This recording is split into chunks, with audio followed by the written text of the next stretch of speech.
Folks, today's Monday, July 13th, 2026. Coming up on Roland Martin Unfiltered, streaming live on the Black Star Network. House Democrat leader Hakeem Jeffries blast Donald Trump for his failure to sound the bipartisan housing bill. He also has some tough words about the Supreme Court or the extreme court making decisions that he says it's about reintroducing Jim Crow. A federal judge rips Donald Trump and his lawyers regarding his settlement with the IRS. The judge is so cold that he's referring the lawyers to the state bar for action as well.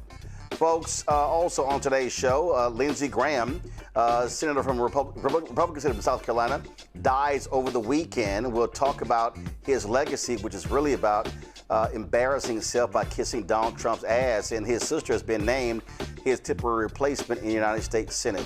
D.C. Council has sent letters to Governor Gretchen Whitmer of Michigan and Governor Albert Bryan Jr. of the U.S. Virgin Islands, urging them to withdraw their National Guard personnel from the city. We'll talk with a council member who believes it's time for them to go. The Justice Department recently swore in more than 100 new lawyers and personnel. Pretty much they're lily white. And we'll talk about environmental justice in this country as well. Folks, lots to talk about. It's time to bring the funk. On Roland Martin Unfiltered on the Black Star Network. Let's go. He's got it. Whatever the miss, he's on it. Whatever it is, he's got the scoop, the fact, the fine. And when it breaks, he's right on time and it's rolling. Best believe he's knowing. Putting it down from sports to news to politics. With entertainment just for kicks, he's rolling. It's on go, roll, roll, y'all. It's Roland Martin, yeah. Rolling with Roland now. He's funky, he's fresh, he's real, the best, you know he's Roland Martin now.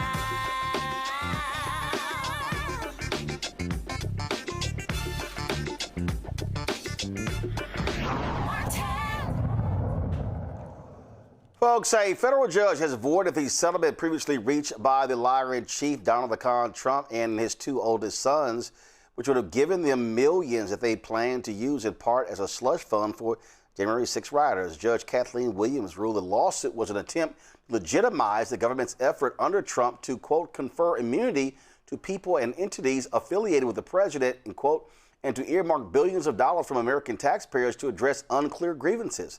The settlement would have freed the Trumps from years of past tax liability and would have stopped any future audits. Also would have created a so-called anti-weaponization fund for people who claim to have been abused by the legal system. But not only that, in this ruling, the judge also said you can't have somebody representing both sides.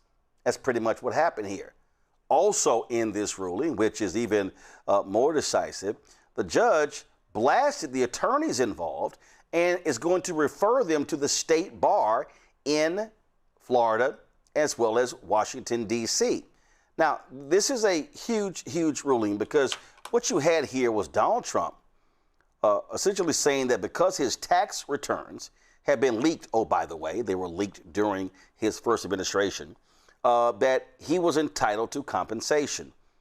So the Department of Justice agrees. The problem is they're working at his behest. That's why this judge said, nah.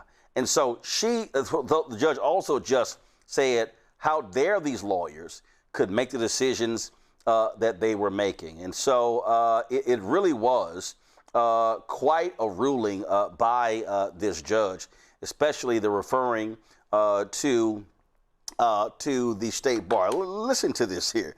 The judge said, John Adams warned, facts are stubborn things, and whatever may be our wishes, our inclinations, or the dictates of our passions, they cannot alter the state of facts and evidence. Thus, whatever may be the party's wishes, inclinations, or the dictates of their passion, they cannot alter the state of the facts or evade the rule of law. Contrary to plaintiffs' concern, the court did not have to, quote, sally forth to look for a wrong to right. Court needed only to look at the uncontroverted facts here. Donald Trump is president. President Trump controls the actions of the Secretary of the Treasury Department, Scott Bessent, IRS CEO Frank Bisignano, and all executive branch actors. President Trump, through executive order, also controls the litigation strategy and interpretation of the laws guiding the Department of Justice. For the 109 days that this case was pending, no attorney representing the United States filed a notice of appearance or any document indicating the government's position, interest, or awareness of this matter. Defendants' actions are consonant with the dictates of Executive Order 7. These facts lead to the inexorable conclusion that the, quote, settlement terms, the individuals who signed the settlement, as well as the putative beneficiaries of the settlement, demonstrate a shared unitary interest. And the unilateral revision and renunciation of the fund component of the settlement demonstrates the fact that all parties were aligned and ultimately undifferentiated. Dr. Amakongo, being a senior professor, a lecturer, School of International Service, author of a book, the book Lies About Black People. Also, Thelma Anderson, creator of the Public Opinion Court, author of Shut Up and Prosecute. Joining us from Dallas, Dr. Zachary Kurt, educator and content creator out of Atlanta. Glad to have all three of y'all here. And Zachary, that is one big-ass microphone. Seriously, that is a big ass. That's a big ass. Loud and clear. Yeah. They can hear your ass in Mars. That's a big ass microphone. All right, let's get. You are the target this week. I'm just saying, it's a big ass microphone. Like, damn. Okay, I'm the Congo. This judge just rips it. The judge is right. How in the hell can you have the individual being the plaintiff and the defendant controlling both legal strategies?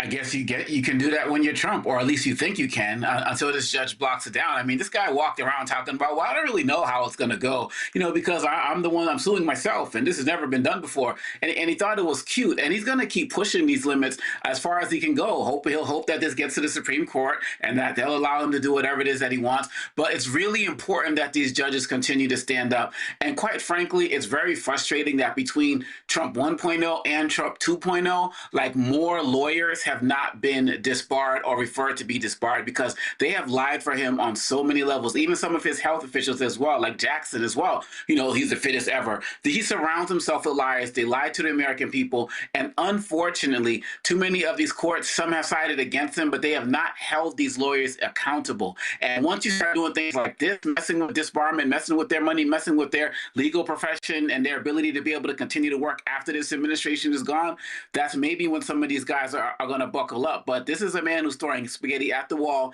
seeing everything that's going to stick, hoping he'll get the right judge, an Eileen Cannon type down in Florida, just somebody who's going to help him continue his path towards undermining this democratic experiment. And fortunately, at least in this moment, this judge is not allowing it and is calling him out for his lies, something that you've been doing, Roland, since day one of the last administration. These judges, these other networks, so many people took over 10 years to just call this man a straight up liar. But this is what he's doing, and it needs to be called out. Zachary, the judge writes, in the very first paragraph of the complaint, plaintiffs introduce their claims stating President Trump served as the 45th president of the United States and is the 47th president of the United States. They then go on to state that President Trump brings this suit in his personal capacity. After a review of the record and the parties' statements, the court declines to adopt or accept the credulous exercise of divorcing President Trump's current job title from an understanding of what happened here. But perhaps the most startling misstatement advanced by plaintiffs is their characterization of this case as ordinary. The parties here are not private actors to a mind-run dispute, recounting their proficiency in the art of the deal they negotiated. Lead plaintiffs and defendants are public servants, the pinnacle of the executive branch, sworn to uphold the law, faithfully perform the duties of their office, and protect the interests of the American public. The issue before the court is whether instead they ignored ethical norms, court rules, and legal authority to manipulate the judicial process. The issue is whether they did so to gild their efforts to gain unprecedented access to the public fisc and with the patina of legitimacy.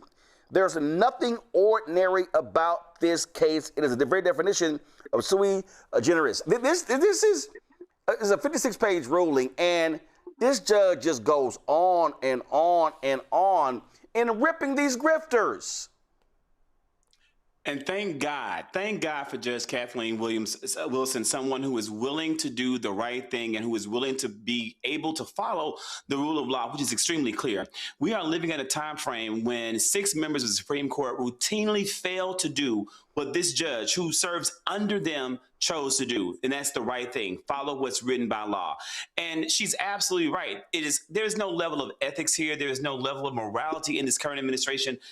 Donald Trump's net worth, and I pulled it up, has increased by about $3.4 billion. And that's on the lower end of what this man has possibly made since taking office in 2025. And in addition to that, he wanted to take even more money from the American people, the American government. This is a man who is trying to remake the White House in his image, trying to remodel Washington in his image, flying around on a Qatari jet that he's calling Air Force One. This man there is no limit to what he will take from the American people, while the majority of Americans have seen a denigration in their quality of life under his leadership. Under his leadership, our economy is faltering. Our unemployment rates are going up. We're struggling under this man, yet he's constantly profiting. Thank God for this judge and her willingness to toe the line, follow the rule of law. And I can only hope and pray that more people will look to her as a model and do exactly what she did, the right thing. Absolutely, grifter in chief. And what was insane about this so-called IRS settlement, Thelma, is that it said, there will not be any future audits. So basically, hey, Donald Jr. and Eric Trump and Ivanka, here's a green light to just cheat, and we will never, ever investigate you again. Well, first of all, they're testing the waters. They've been testing the waters on the legal capacity since their first administration. Right now, what they're doing is they're no longer walking, they are sprinting, because they have been afforded that. That's the reason why when I said in 2024, going into 2025, there's going to be a reckoning in the legal profession. You're going to see who really is ethical and who really don't have a backbone and is only showing up for a check. These lawyers that have decided that everything that they've worked for, the oath that they've taken from both their state and on the federal level, that they said, we don't care about that as long as the commander-in-chief, who is only there per term, is going to give us permission to do something that we've always wanted to do, we're going to do it. But what people don't understand is we can hold these people accountable. Not only can we hold them accountable, we can file complaints with their bar, just like Pam Bundy had thousands of bar complaints waiting on her when she got fired. That's how you hold these grifters who are dependent on a unethical, just egregious, disgusting human being in a president while they're out here continuing to do this nonsense. But thank God that there are judges that are going to say, nope, y'all not going to come in my courtroom and play with the law. You do not come in here as a president and try to be on a personal side. What is wrong with you? Somebody has finally said, you don't get to play in our face. The people did not hire you for you to come in here and steal, kill, and destroy this system. And I'm going to put a stop to it. But hopefully, I don't have no faith in these DOJ prosecutors to do anything but do what they have been trained and what their commander-in-chief tells them to do. Well, folks, we'll see. Certainly, I'm sure they're going to be appealing this and what the appeals court says. But thank God these federal judges are absolutely stopping the thug and grifter in chief.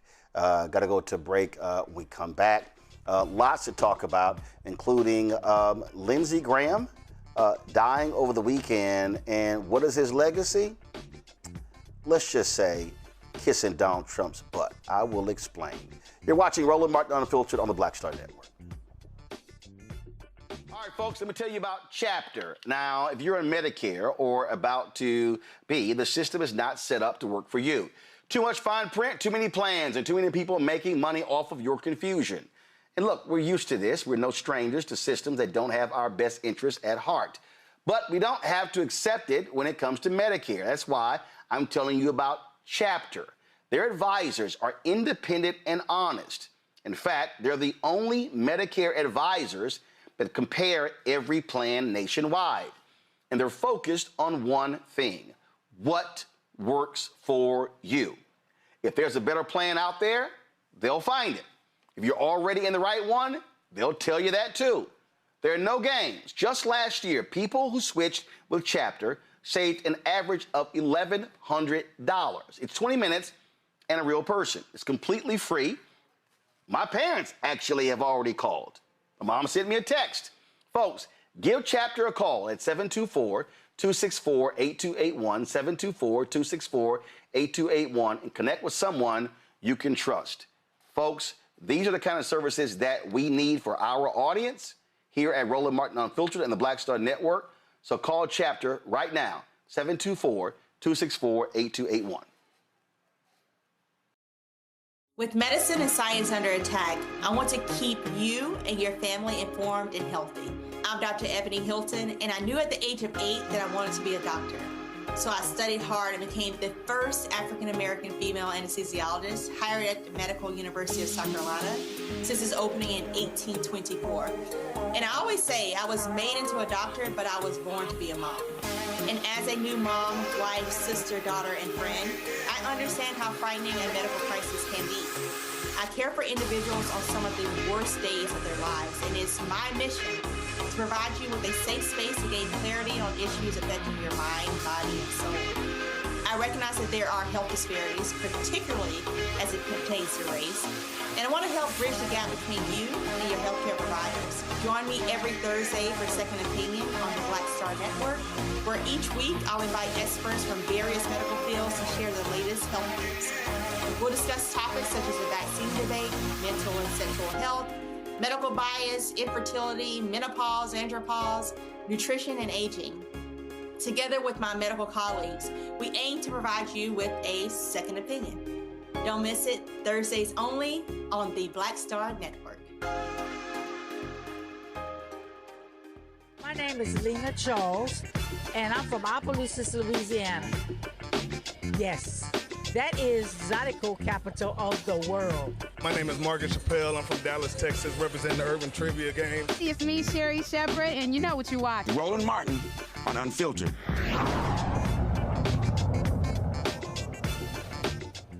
All right, folks, welcome back to Roland Martin Unfiltered. Lots for us to break down here on the show, so we're going to keep doing that. One of the things that happened over the weekend was the shocking death of Lindsey Graham, Republican senator from South Carolina. He had returned from Ukraine, and he suffered an aortic dissection, and that's what led to his death at the age of 71. Now, there have been a variety of tributes from Republicans and Democrats regarding his passing. But when we talk about someone passing away, one of the things that I think about is what Max Robinson, the nation's first black network anchor, said in 1988. His body was frail, he was dying of AIDS. He was speaking at Howard University talking to students and alumni. He said something: never ever lose your integrity or your credibility, because in the end, that's all you've got. And so here we are talking about Lindsey Graham. And what do we remember? Him being an absolute flip-flopper and Trump ass kisser. Now, understand, he ran for president 2016. Yep, he was running against Trump and others. But 2015, he was on CNN. And this is what the so-called straight shooter said about Donald Trump. I want to talk to the Trump supporters for a minute. I don't know who you are, and I don't know why you like this guy. I think what you like about him, he appears to be strong when the rest of us are weak. He's a very successful businessman, and he's going to make everything great. He's going to take all the problems of the world and put them in a box and make your life better. That's what he's selling. Here's what you're buying. He's a race-baiting, xenophobic, religious bigot. He doesn't represent my party. He doesn't represent the values that the men and women who wear the uniform are fighting for. I've been in the Air Force for 33 years. I retired this June. He's the ISIL Man of the Year, by the way. He just got back from Iraq a week ago this Monday. I know. We interviewed you live from there. You were with Senator John McCain, and you were going to Iraq to get a status report. What were they saying there about all of this? The military leadership and the diplomatic corps. Now, we have young men and women in harm's way all over the world, particularly in the Mideast. They were concerned about this rhetoric because the enemy will use it against us. So what was a concern last week has to be DEFCON 4 this week. Because what Mr. Trump is doing, and I don't think he has a clue about anything, he's just trying to get his numbers up and get the biggest reaction he can. He's putting our soldiers and diplomats at risk. He's empowering the enemy. And this ban, if it's actually enacted, would take people who have been interpreters, who came to our side in Iraq and Afghanistan, who are under siege in their own countries, and basically becomes a death sentence for them. That's Lindsey Graham. And he was highly critical of Donald Trump. Not only that, after the January 6th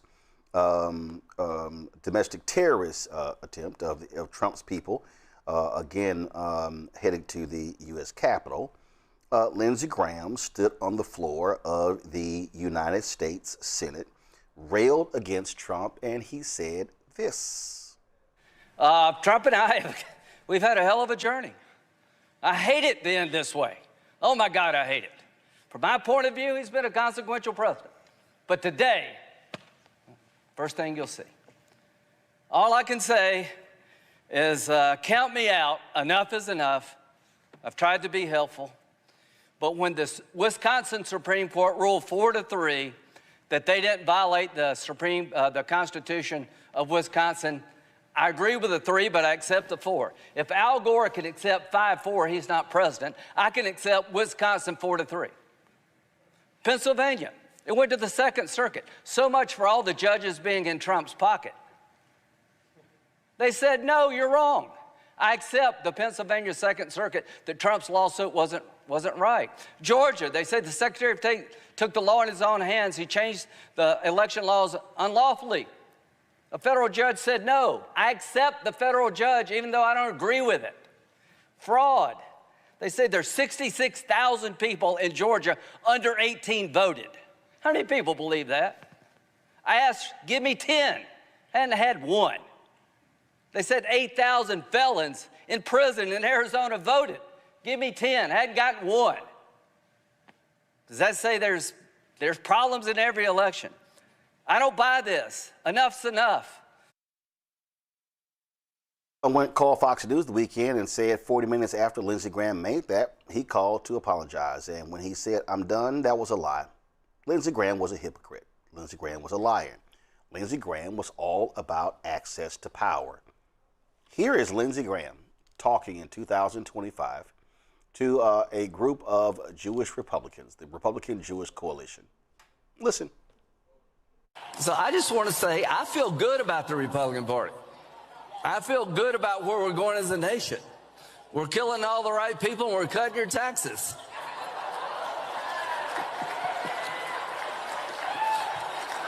Trump is my favorite president. We've run out of bombs. We didn't run out of bombs in World War II. Now, check this out. Peter Baker of the New York Times wrote this piece. Go to my iPad. How Lindsey Graham's journey from Trump critic to ally made him a power player. So he talked about he was still in the game. He sat here, and look at this here. He said, it had been a head-spinning transformation. When Mr. Trump first took the national stage, Mr. Graham denounced him as a kook who was unfit for office. Then after Mr. Trump won the presidency, Mr. Graham was at his side on the golf course and going on television to say how outrageous it was for anyone to call him some kind of a kook not fit to be president. Graham made no apologies. He said this was politics. I've just made a conscious decision. You know, I'm still in the game. There's no way to get around Trump. He's the most important figure in the Republican Party now. Not me, not John McCain, not George W. Bush, Donald Trump. Let's play the hand we're dealt. In the same article, Peter Baker says that even John McCain, who was very close to Lindsey Graham, was insulted by saying, why do you have to play golf with him so much? That was relayed to Peter Baker by someone else. Graham actually confirmed the comment. And so the article lays out, again, how he got close to Trump, how he played golf with him, how he was sort of one go-between between him and other Republicans. But see, this is what happens when you have no spine.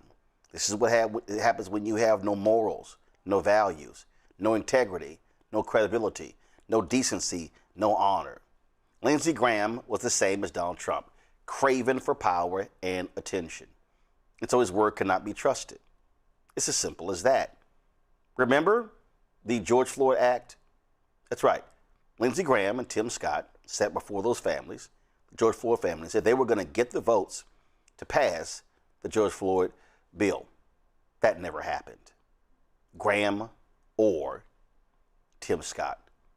And so, what is the legacy? How will Lindsey Graham be remembered?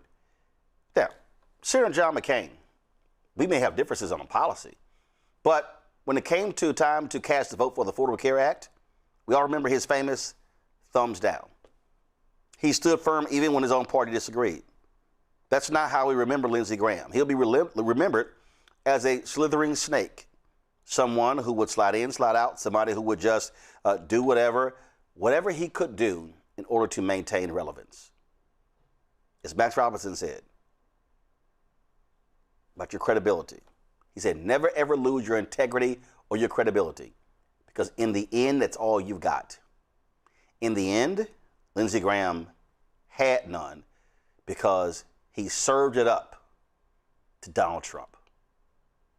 Zachary, your thoughts? May he rest where he is resting. May he rest where he is resting. Lindsey Graham was a weak and small leader who continuously looked for stronger people to hide behind, like Senator John McCain, like Donald Trump. And at no point did he ever do what was the right thing for the people of South Carolina. The people of South Carolina continuously searched, and both he and Tim Scott, Senator Scott, for leaders who were in the middle, more moderate, more centrist-leaning to represent them, and he never did. He always ran to the far right, hiding behind the far right, and never doing what was right and in the interest of the people. And so I look back to, Roland, what you said at the very beginning of this conversation, and that this man could have gone down in history as someone of principle, of someone of having done what was right, but he won't. I have never seen so many people heckle the loss of an American leader as I have seen them heckle Lindsey Graham. And they say that death comes in threes, and it's very well that this is a pretense of what may yet be to come, and the jolly good time we will have online when someone else transitions to hell. Congo? You know, my biggest problem, I think about Malcolm a lot in one of his speeches where he just says, you know, just tell the truth. Just tell the truth. And this revisionist history is a serious problem. If people don't want to speak ill of the dead, I completely understand that. But it's not speaking ill of the dead to tell the truth. And you told the truth, Roland. The fact of the matter is that he's somebody who wanted proximity to power. It didn't matter. You don't go from John McCain to, you know, being Donald Trump's boy. Like, you just don't do that unless that's what your goal is. And we also have to be clear. On many of his policies, he was an enemy to Black and brown people. And when you look at the LGBTQ community as well, regardless of what rumors people had about, you know, his own lifestyle, doesn't matter. He was an enemy to that community as well. He's going in front of that organization that you mentioned there, and he's talking about, well, killing all of the right people, was a complete warmonger as it relates to how he viewed other parts of the world where he was a hawk on. And so it's not disparaging him in any way, shape, or form to talk about his record and to talk about what he did. And I feel like there are a lot of people out there who are mad at many of the Democrats who, not the ones who are just, you know, speaking not ill of him, but are going extra, you know, to call him a hero and all of these other types of things. And it's just kind of showing people that some of these Democrats are not really in it to tell the truth and to really fight the good fight. And they're getting a lot of criticism as well. As it relates to Lindsey Graham, many people in South Carolina said that they never felt like he represented them for real, for not like one day. He was somebody who wanted that proximity to power, and he got it. And I feel like the way that the stories are being told about him now, we just need to paint an accurate picture. Whether you loved him or hate him, this is what he did. No one's going to sit here and say that any of us cared about proximity to power. We changed our values up depending on who was in office, and we did everything possible to get close to that. Just tell the truth. That's all we're asking. This is what Peter Baker writes. With those outside Mr. Trump's team, Mr. Graham projected a wink and nod, I'm in on the joke demeanor. When my wife and I ran into him on the street in Washington one night during Mr. Trump's first term, coming out of a dinner at the CNBC in Palm restaurant, he stopped to boast about just getting off the phone with Mr. Trump, even as he laughed about the president's foibles. He's a lying MFer, Mr. Graham allowed with a shrug, but also, quote, a lot of fun to hang out with. Mr. Trump, he said, was so dominant within the party that he could do almost anything with impunity. He could kill 50 people on our side, and it wouldn't matter, Mr. Graham observed. So he didn't mind, Thelma, him being a lying MFer. And that's why his family shouldn't mind how individuals are speaking their truth in the reality that he caused for so many people in this country. There's a saying that, you know, if you don't have anything nice to say, don't say it at all. There is nothing nice to say about this spineless, racist, just inhumane individual. For you to side with an individual who has created such a rhetoric in this country, that only shows us that was your propensity. You just wanted somebody to come and remove that shell of a person that you have had to subscribe to in order to think that you are going into the base that is going to accept you. No, you wanted this identity all along. You just needed Trump to come in and release it so that you can be free in your hate, in your racism, in your spineless rhetoric. So when we are looking at how they have celebrated the deaths of individuals who are heroes, nobody is celebrating the death of someone that has created so much damage in this country that is going to take decades to undo. So seeing these Democrats go and kiss the ring don't make it no better, because now we're able to see your slip. We're able to see what you're doing behind closed doors when you are not holding space for the people that put you in that position. And that's exactly what Graham was. And the one thing that they would never be able to accept is how John McCain was celebrated when he passed away. How dare he gets support and love from both sides? Well, did you check his record? Did you check how he was as a real human being and as a hero? Y'all would never touch an inch of that man's credibility because y'all have none, and Lindsey Graham had none, and should not be celebrated for the damage and the pain that he's caused along the way. Absolutely. All right, folks, let's talk about Washington, D.C. Well, the D.C. Council, they've sent letters to two governors, one in Michigan, one in the U.S. Virgin Islands, asking them to withdraw their National Guard troops from the nation's capital. The Michigan governor is Gretchen Whitmer, and of course, in the Virgin Islands, you have their governor as well. So the letter is sent July 9th to Gretchen Whitmer, thanking the Michigan National Guard for helping protect residents and visitors during the holiday events. But the council says the mission is over. Okay. Now, letter also was sent to Albert Bryan Jr. of the U.S. Virgin Islands. Joining us right now is the D.C. Councilmember at Large, Robert White Jr. Glad to have you here. So how many different National Guard members, in terms of how many states are they from in the city, to your knowledge? I've lost count at this point, Roland, but what we saw was 5 or 6 Democratic governors sent Guard troops here. This is after, Trump has brought in Guard troops from Republican states for a year now. But for America 250, several Democrats say, look, out of respect for the country, we'll send Guard troops for America 250. But then we look and we see them out in neighborhoods doing law enforcement, not crowd control.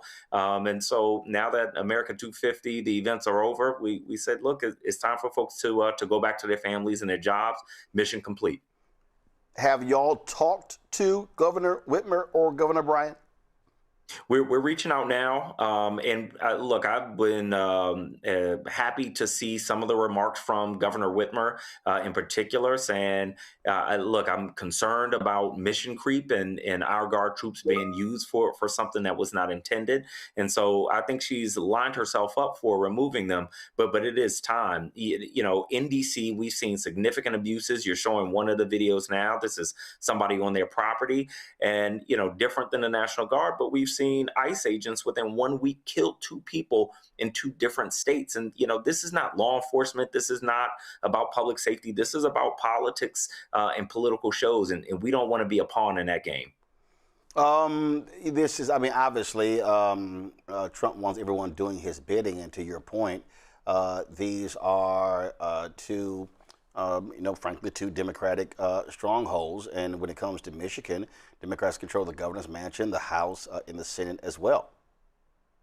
Yeah, they do, and we want to be conscious. The letter that we sent to the governor and to the governor of the Virgin Islands says, look, DC residents are the only Americans that pay all federal taxes, have fought and died in every single war, follow every American law, but don't have the same rights as other states. Treat us the way that you would want the residents of your state treated. But also, happen to be after this.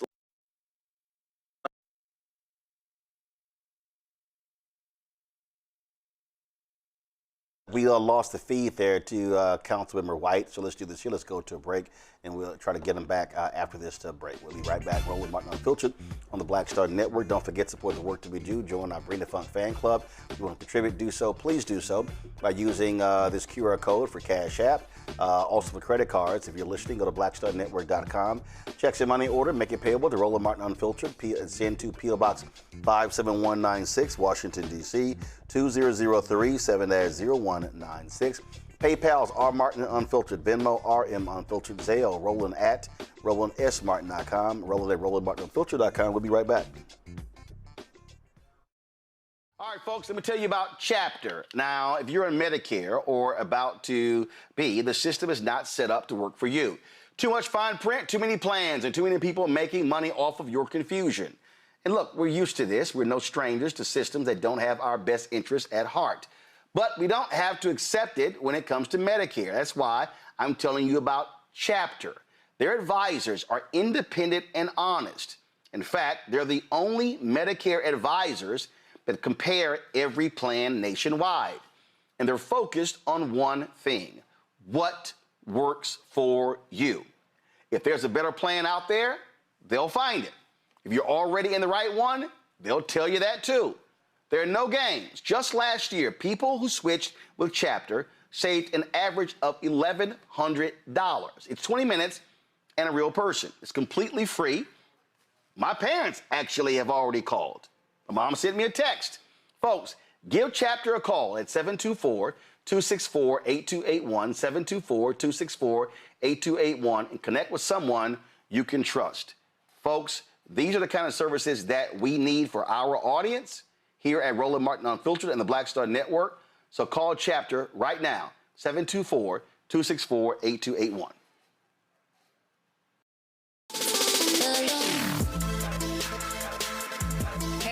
Welcome to The Other Side of Change, only on the Black Star Network and hosted by myself, Bria Baker, and my good sis, Jamira Burley.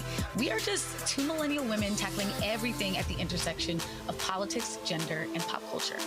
And we don't just settle for commentary. This is about solution-driven dialogue to get us to the world as it could be and not just as it is. Watch us on the Black Star Network, so tune in to The Other Side of Change.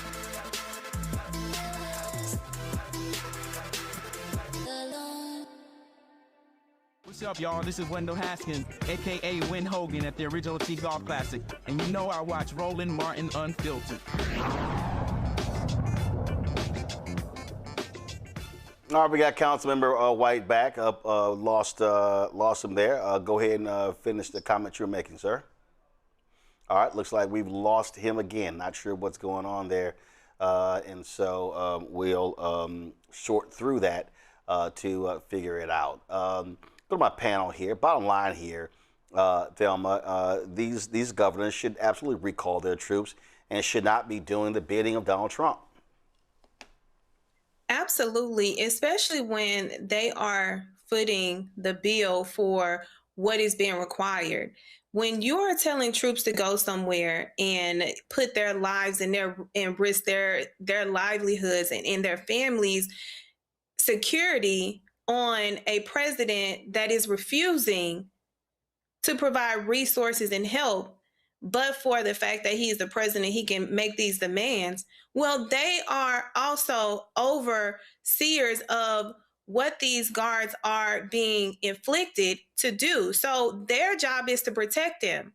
Just like the commander-in-chief job is to protect not only the troops, but the residents of this country and the citizens of this country, and to ignore the request that you are able to do, but you want to sit up here and do everything else but provide for the National Guard is insane to me. And it only shows that he lacks everything a leader lacks. But I appreciate them continuing to put pressure on him and don't stop, because that's the only way they're going to get just an ounce of what they should be receiving in return. Zachary?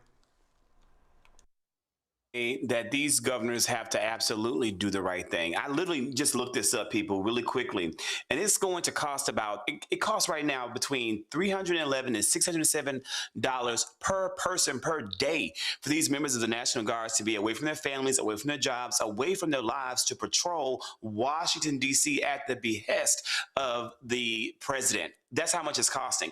And it's about $1 million total dollars per day. That's how much money that we are losing.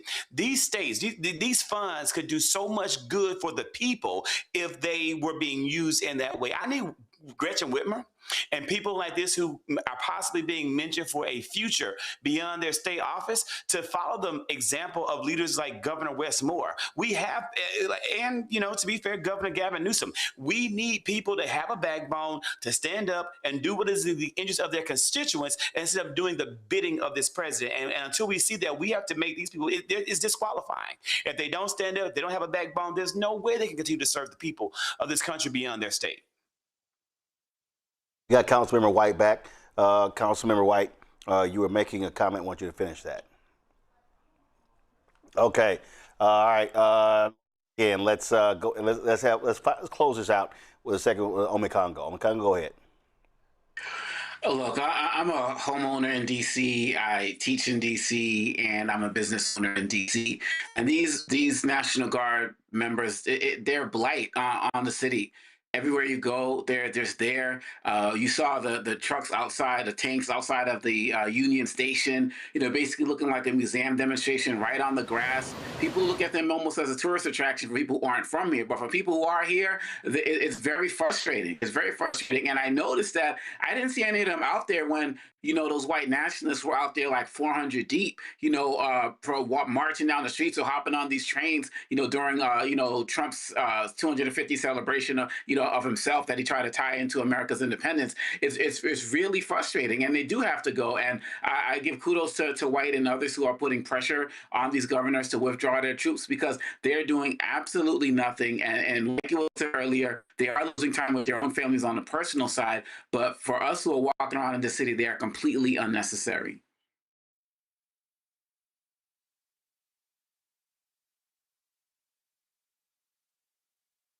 That is issue with council member, but White, we appreciate him joining us. Let's go to a break. We'll be right back. Roland Martin Unfiltered on the Black Star Network.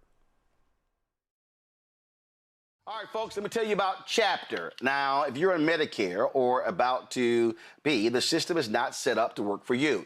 Too much fine print, too many plans, and too many people making money off of your confusion. And look, we're used to this. We're no strangers to systems that don't have our best interests at heart. But we don't have to accept it when it comes to Medicare. That's why I'm telling you about Chapter. Their advisors are independent and honest.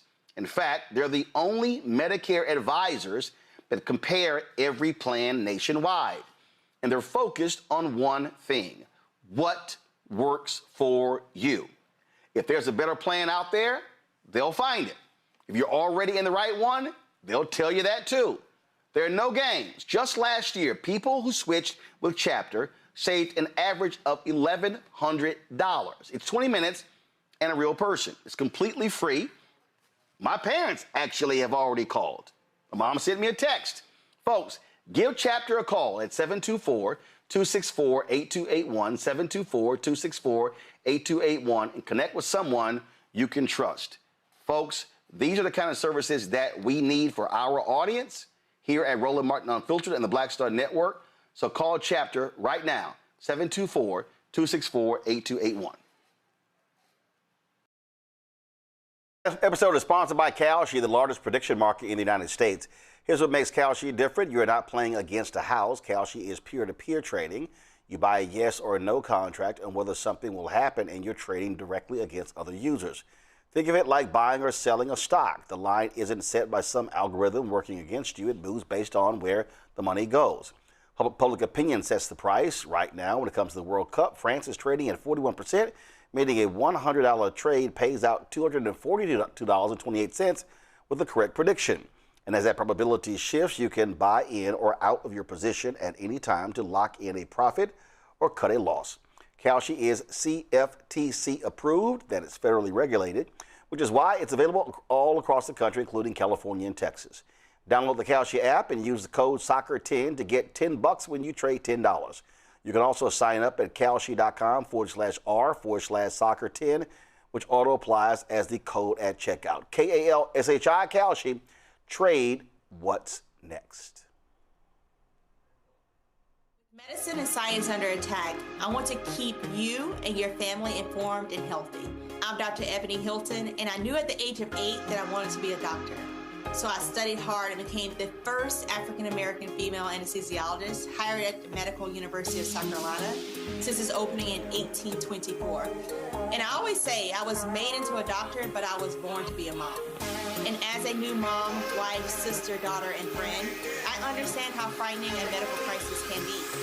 I care for individuals on some of the worst days of their lives, and it's my mission to provide you with a safe space to gain clarity on issues affecting your mind, body, and soul.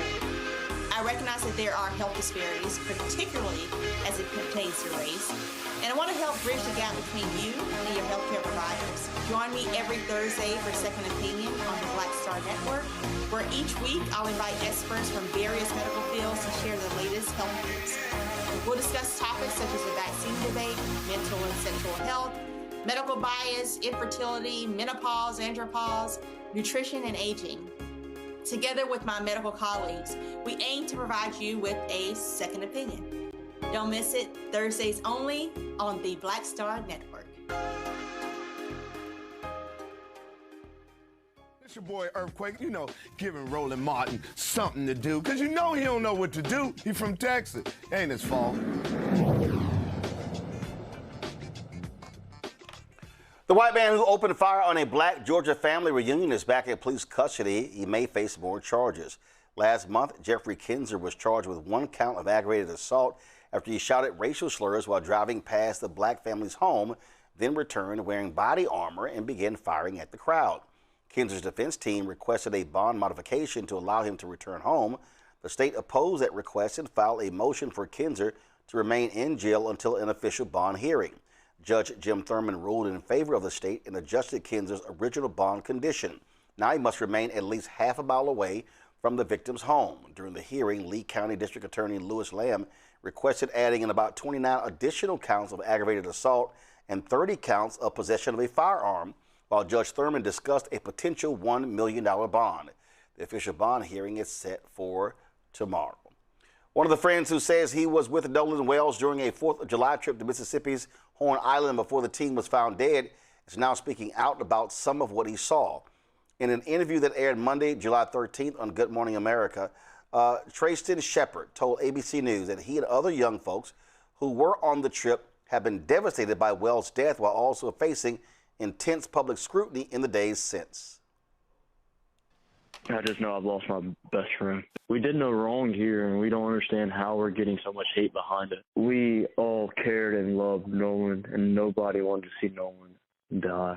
Nobody wanted to see his life be taken so short. I want everybody just to relax and let everybody mourn the loss of Nolan, and let us remember him as in the sweet guy. I think everybody needs to let the investigation continue and let the facts be shown. Trayston also said he was the one in the video of the alleged confrontation that day, not Nolan.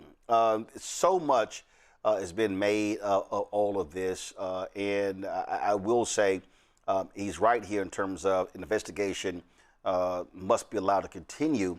But here we are, 9 days after he was last seen. His body was 7 days after his body was recovered. Then, of course, a photo was put out showing that he was possibly at a pool party later that night. I mean, so much conflicting information here, Thelma.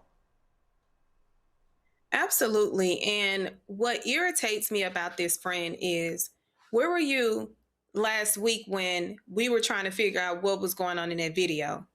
You were mute. So for you to come to say a week later that we need to relax, no, we don't need to relax, because we need to know what happened to Nolan. And if none of his friends are going to step up and be man enough to tell us what happened to Nolan, we are going to continue to apply enough pressure to make y'all do what y'all should have done.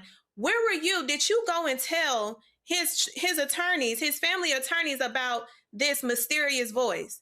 Did you tell his attorneys about anything that you saw? Because we are hearing from you on Good Morning America, on a big platform. We don't see an affidavit that you've signed, that you swore to these statements. We're just getting statements from individuals that now want to come to the front when we, the public, have been seeking answers for the family. So I don't care what he said. None of what he said to me is credible. What we are continuing to do is make sure this investigation is credible, but his statements coming out a week later, it sounds very much rehearsed. They sound bought. They sound like somebody got to him, because ain't no way a real friend of Nolan is going to come out and approach this conversation the way that he did without first seeking and giving the information to the family and his family's attorney.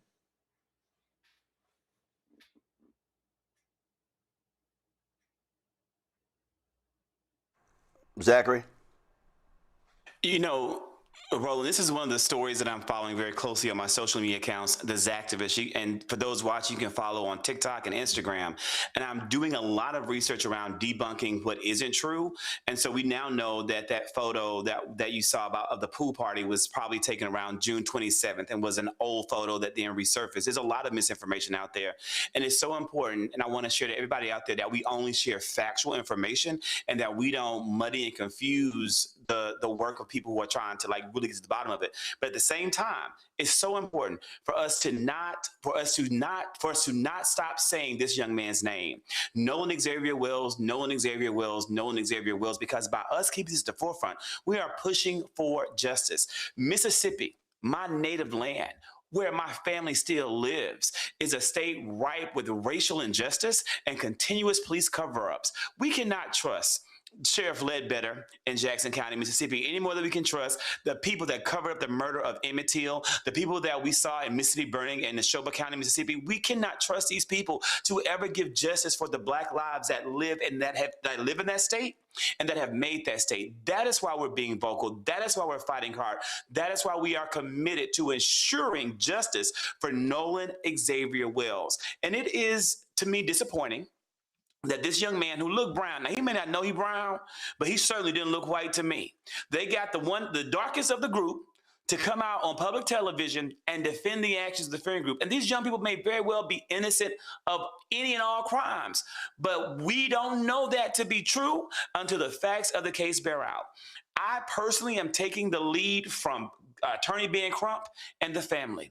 I'm looking at what they put out. I'm looking at how they're feeding us information, because this man is a master of getting justice for people in this country that have been wronged civilly by systems of government. So, and I urge all of us to do the same thing, but I do ask that everyone out there continue to push, continue to share credible information, and continue to see this through to true justice garner for this family. Congo. Well, first of all, I want to thank you, Roland, for the incredible interview that you did with the family last week. And, going off of Dr. Kirk's point, it's really important that we pay attention to trusted sources. Dr. Kirk mentioned his platform also, right here on Roland Martin Unfiltered and the Black Star Network, because there's so much misinformation and disinformation out there that if we really want to uplift Nolan, we have to make sure that we're telling factual stories. And so I appreciate that everything that you've done as it relates to that.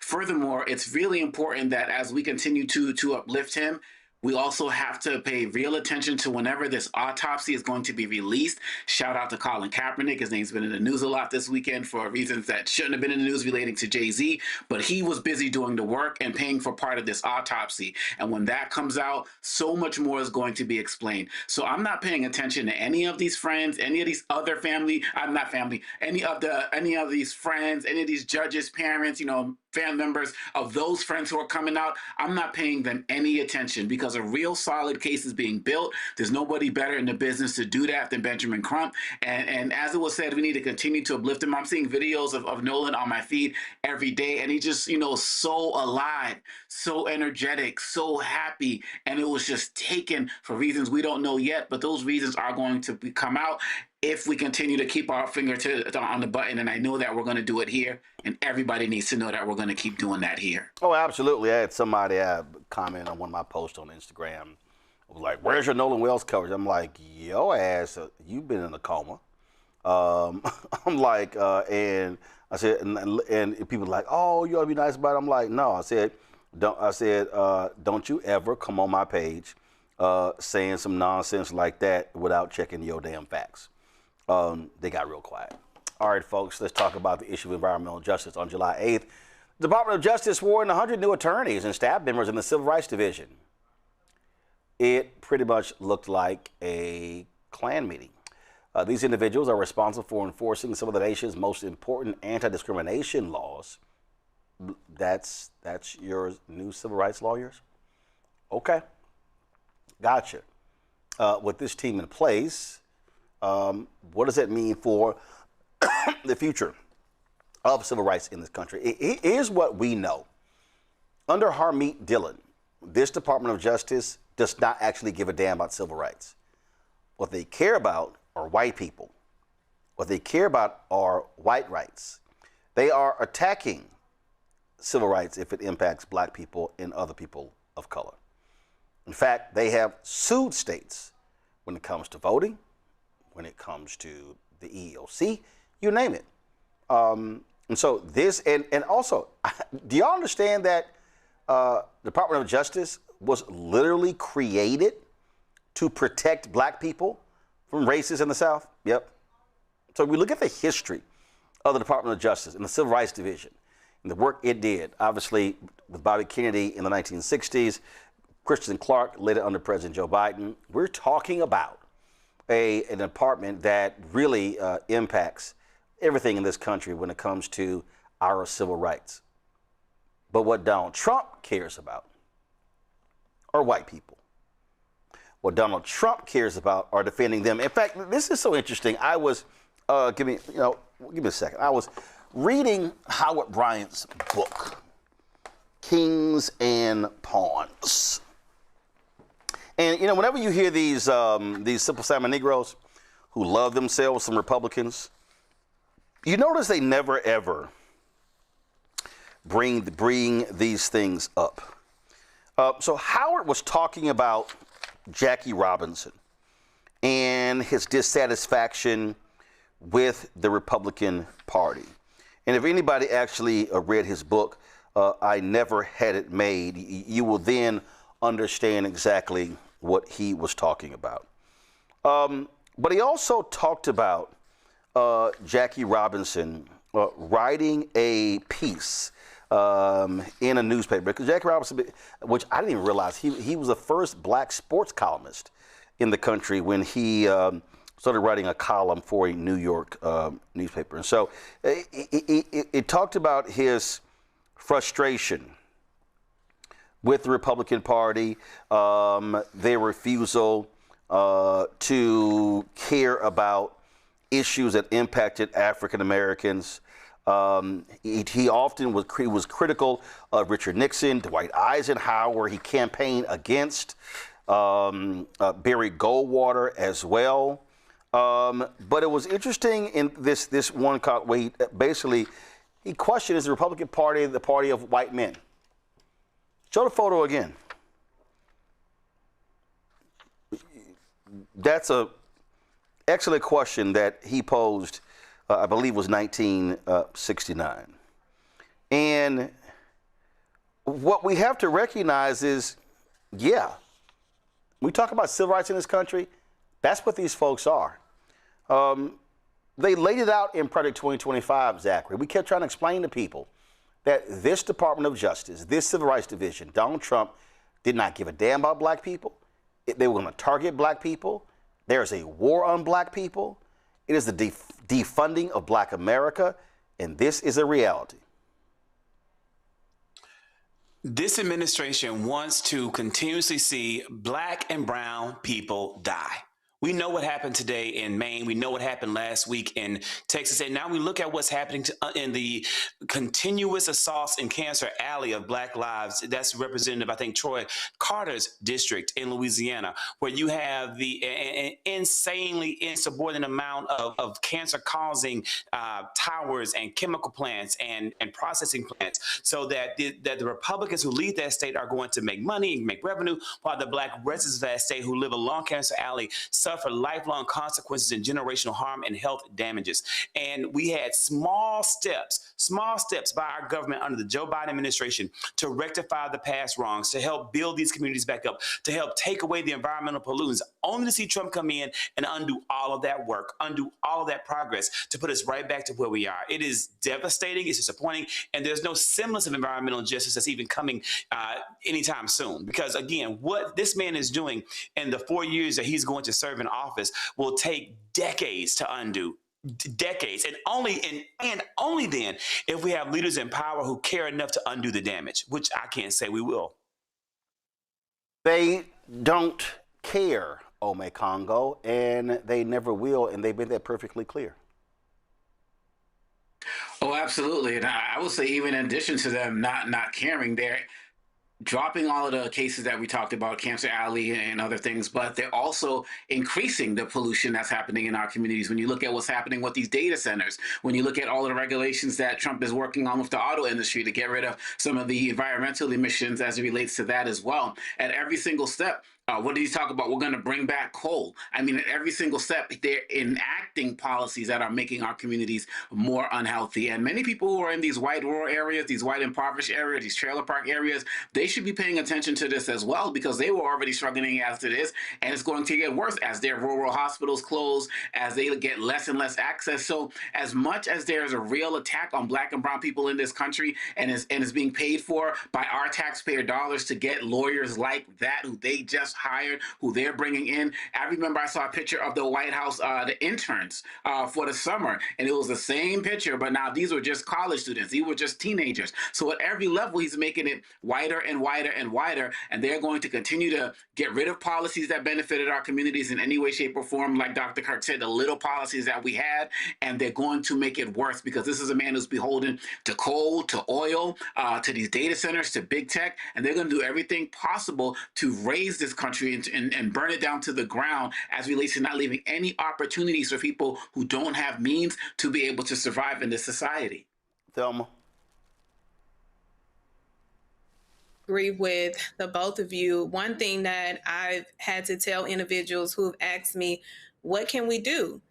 Unfortunately, we're going to have to wait this out, because we will not get anything done up under this administration. They've already shown, as soon as this administration took office, those departments went to smithereens. I was even told by an individual that worked there that looked like us before they were released and removed that the department was being dismantled as we knew it. So when people are asking, like, what do we do? Unfortunately, we have to wait this out, and we have to wait this out and vote like our lives depend on us, because what is going to happen in this next election cycle is going to be dependent on us getting out and doing the work as the voters to remove these bad apples. So when a new administration take over, they can release the bad apples that are in there right now. Ain't none of them in there look like they ethical. None of them look like they are the holders of equal protection for all.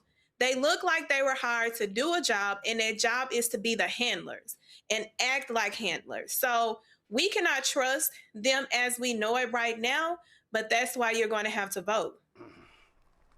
I was referencing September 15th, 1963.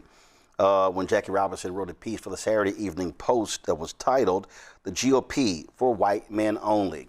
When you think about the issue of civil rights, when you think about environmental justice, all of these issues, they do not care. As Omekongo and Zachary stated, we covered this and we talked to the folks there. There was a lawsuit in Cancer Alley, disproportionately impacting black people. Joe Biden, his Civil Rights Division, they were behind it. Trump got in, said, no, we're getting out. They called it DEI. What you've seen under Democratic presidents, fights against polluting industries, landfills, highways disproportionately situated in communities of color, low-income areas. This administration says, oh, that's a bunch of crap. Systemic racism, it's a joke. You're discussing highways? That's a waste of time. Chandra Taylor Sawyer is a senior attorney in environmental justice. First of all, she's a senior attorney and environmental justice initiative leader at the Southern Environmental Law Center. Joining us from Chapel Hill, North Carolina. Glad to have you here. What we have seen from day one from these folks, they have gutted all of the efforts of the EPA. We were there in North Carolina for the anniversary where environmental justice was coined in North Carolina. We were there covering that event. This administration and the Republican Party acts as if none of that stuff, they act like it is all fiction. And none of what was discussed and none of what that has happened over the last 50 years is real.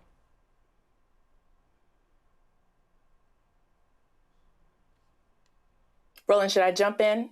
Yeah, go ahead. Oh, well, I mean, absolutely. That's what we have come to see with this administration.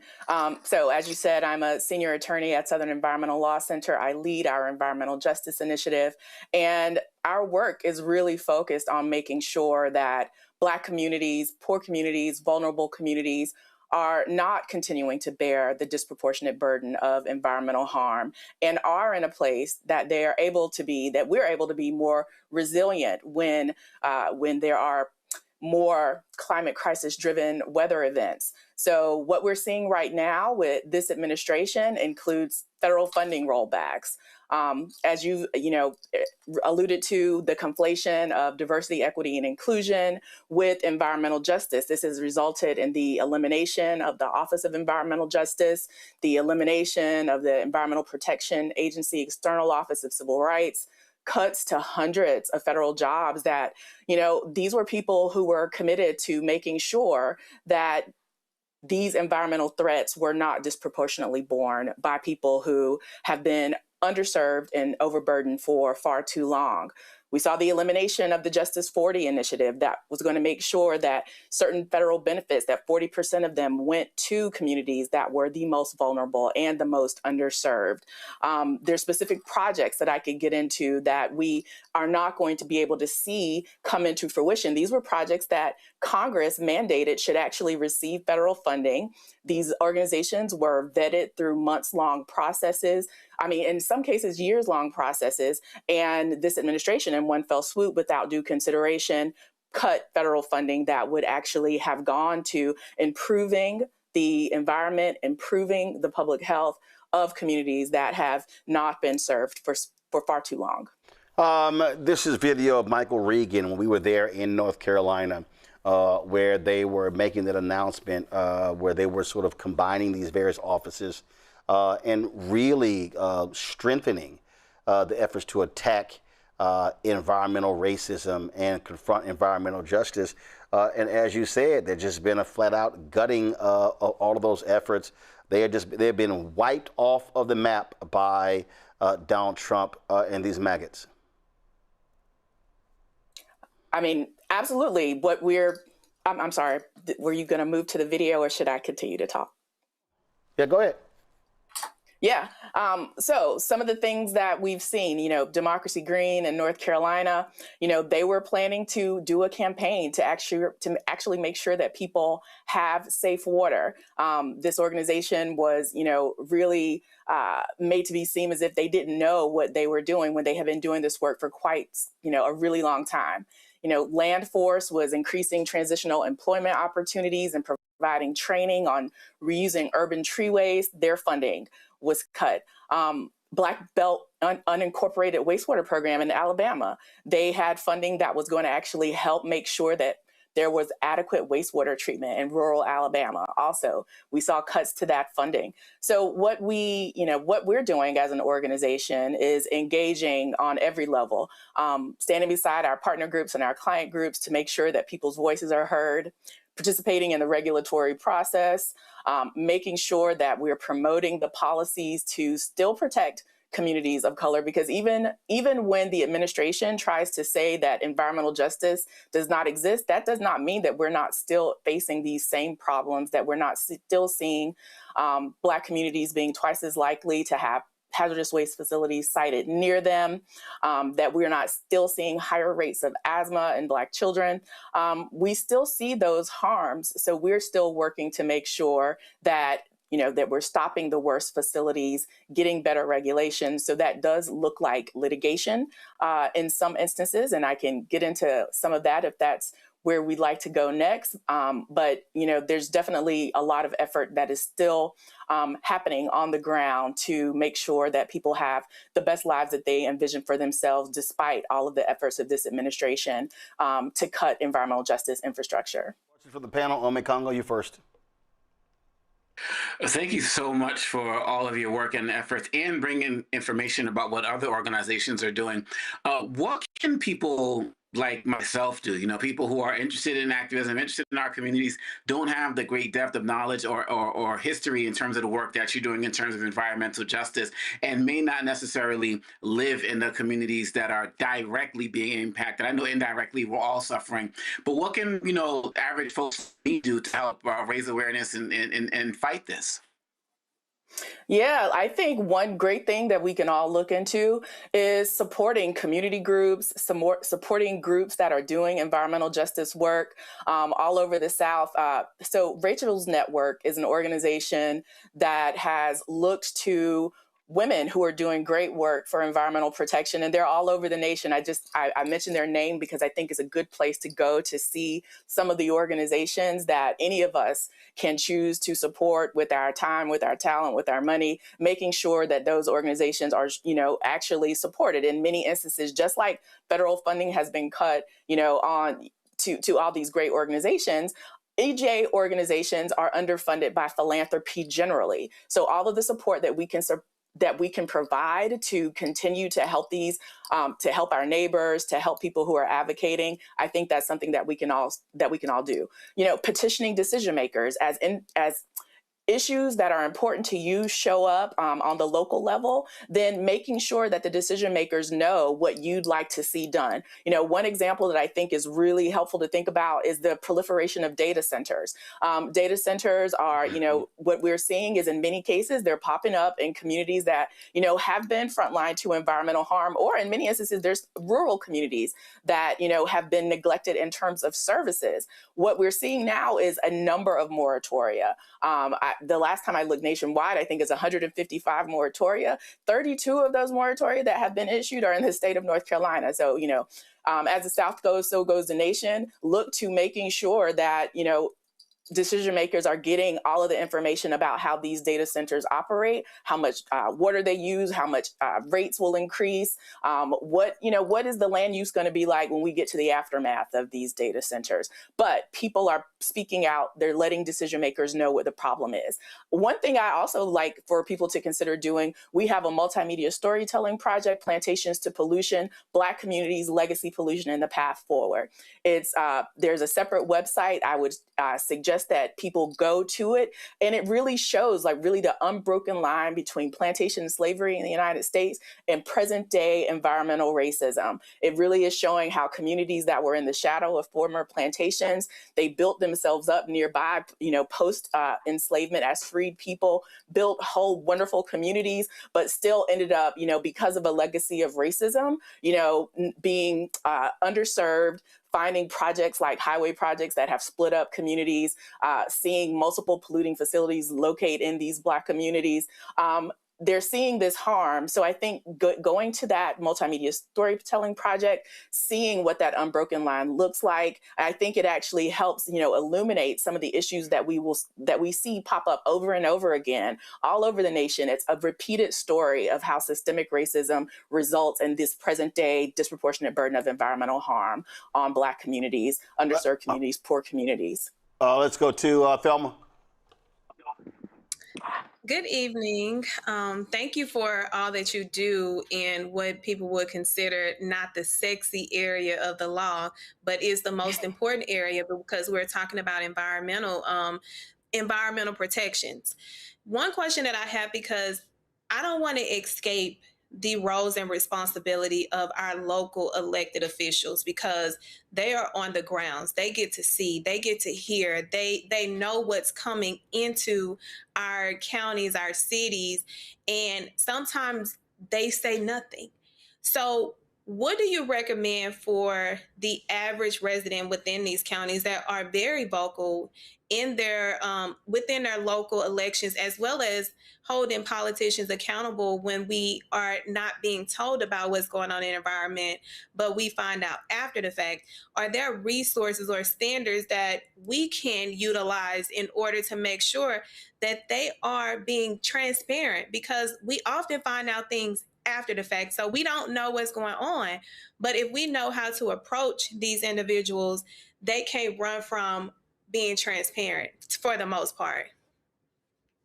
Yeah, I mean, I think foundational to the protection of all of our other rights, of course, is our right to vote.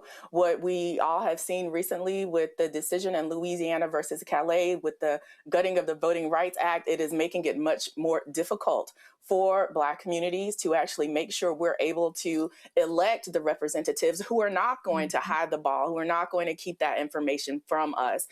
Political power is essential to actually eliminating environmental racism, to promoting environmental justice. So doing all that we can to actually participate in the electoral process ourselves, to, be very rigorous in our, review of who is running for elected office, to put pressure on people who are currently in decision-making roles, whether that is on the local level with planning boards, if it's, the mayor of the town or the chair of the board of county commissioners, up into our state representatives and members of Congress. We want to put pressure on them to know that we want that information. We want to be included in the process.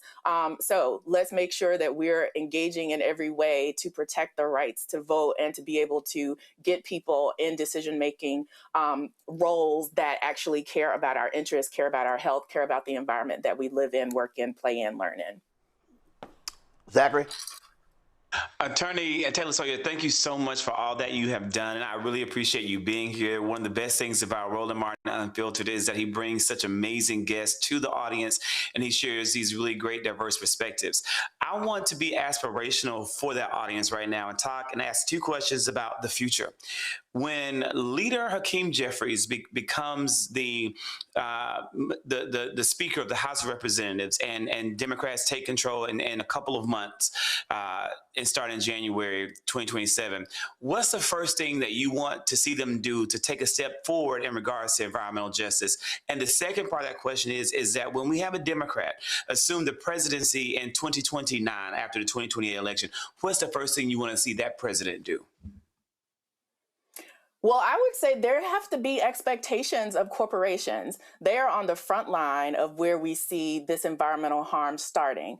And we don't have to wait. Like, it doesn't always have to be that the corporations wait for the law to actually tell them how much they can pollute. We can make sure that there are incentives in place to actually do right by communities, to do right by the people who are going to be, in proximity to polluting facilities. So, so in addition to making sure that corporations have incentives to actually do the right thing by communities, because they're going to be the place that, is actually often causing harm. We want to make sure that, we see some good legislation, that we actually get some legs under the Environmental Justice for All Act, that we actually see the restoration of the Voting Rights Act. So much of it has been whittled away, actually seeing something happen with that. And I think, too, restoration of great programs that we saw that were really breathing life into the environmental justice movement from the prior administration. So, like federal funding that was sitting there that didn't get to the places that it should be, we want to see that actually go to communities that need it, to improve the health of those communities, to improve the environment of those communities. I mean, hope isn't passive, it's persistence. The communities that we work with show us that progress happens when people are heard and supported. So people speaking out to make sure, that the next Congress, that the next executive knows that we want this, is extraordinarily important. So every time communities stand up to a polluter, they're rewriting what's possible. And I think really that's what can keep us going while we are, waiting to see, while we're waiting to get to that next place where the leadership changes and we can expect better things for all of us. And Chandra, we certainly appreciate it. Thanks a lot. Thank you. Appreciate it. Good night. Folks, today, House Democratic leader Hakeem Jeffries spoke, and he laid into Donald Trump over his refusal to sign a bipartisan housing bill that was driven by Congresswoman Maxine Waters in the House. He also had something to say about the extreme court and their racist attacks, racist decisions when it comes to voting. Just check it out. Good afternoon, everyone. Donald Trump promised the American people that Republicans would lower the high cost of living on day one, but costs having gone down during Donald Trump's presidency, costs have gone up.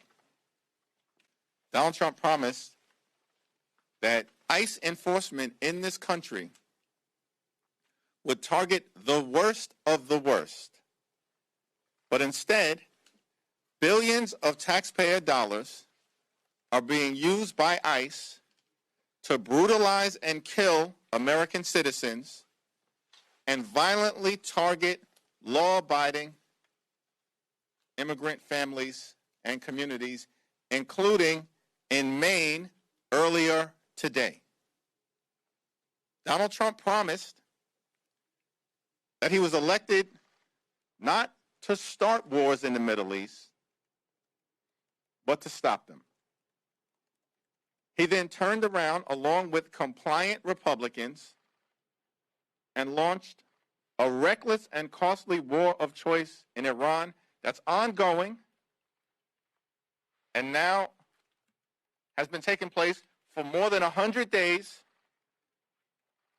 with over $100 billion in taxpayer money being wasted, while leaving Iran in a stronger position than they were in before the war, and the American people economically in a weaker position, particularly as it relates to high gas prices. Donald Trump and the Republican majority in the House and the Senate has been a complete and total failure. Life hasn't gotten better under Republicans in Washington, D.C. It's gotten much worse. And as House Democrats, we continue to be committed to doing the things that are necessary to drive down the high cost of living, fix our broken healthcare system, get ICE under control, end the reckless and costly war of choice in the Middle East, and clean up corruption in this town. Questions? President Trump notified Congress that a new war with Iran over the weekend. Will House Democrats pursue another war powers resolution?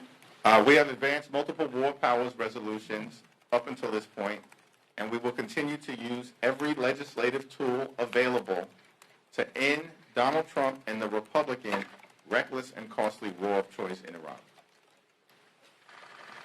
Is litigation an option for House Democrats in trying to force any kind of action on the war powers resolutions that were previously passed? What's in front of us right now relates to the legislative process and the appropriations process, and the notion that Republicans are prepared as early as this Wednesday to move another budget to give the so-called Department of War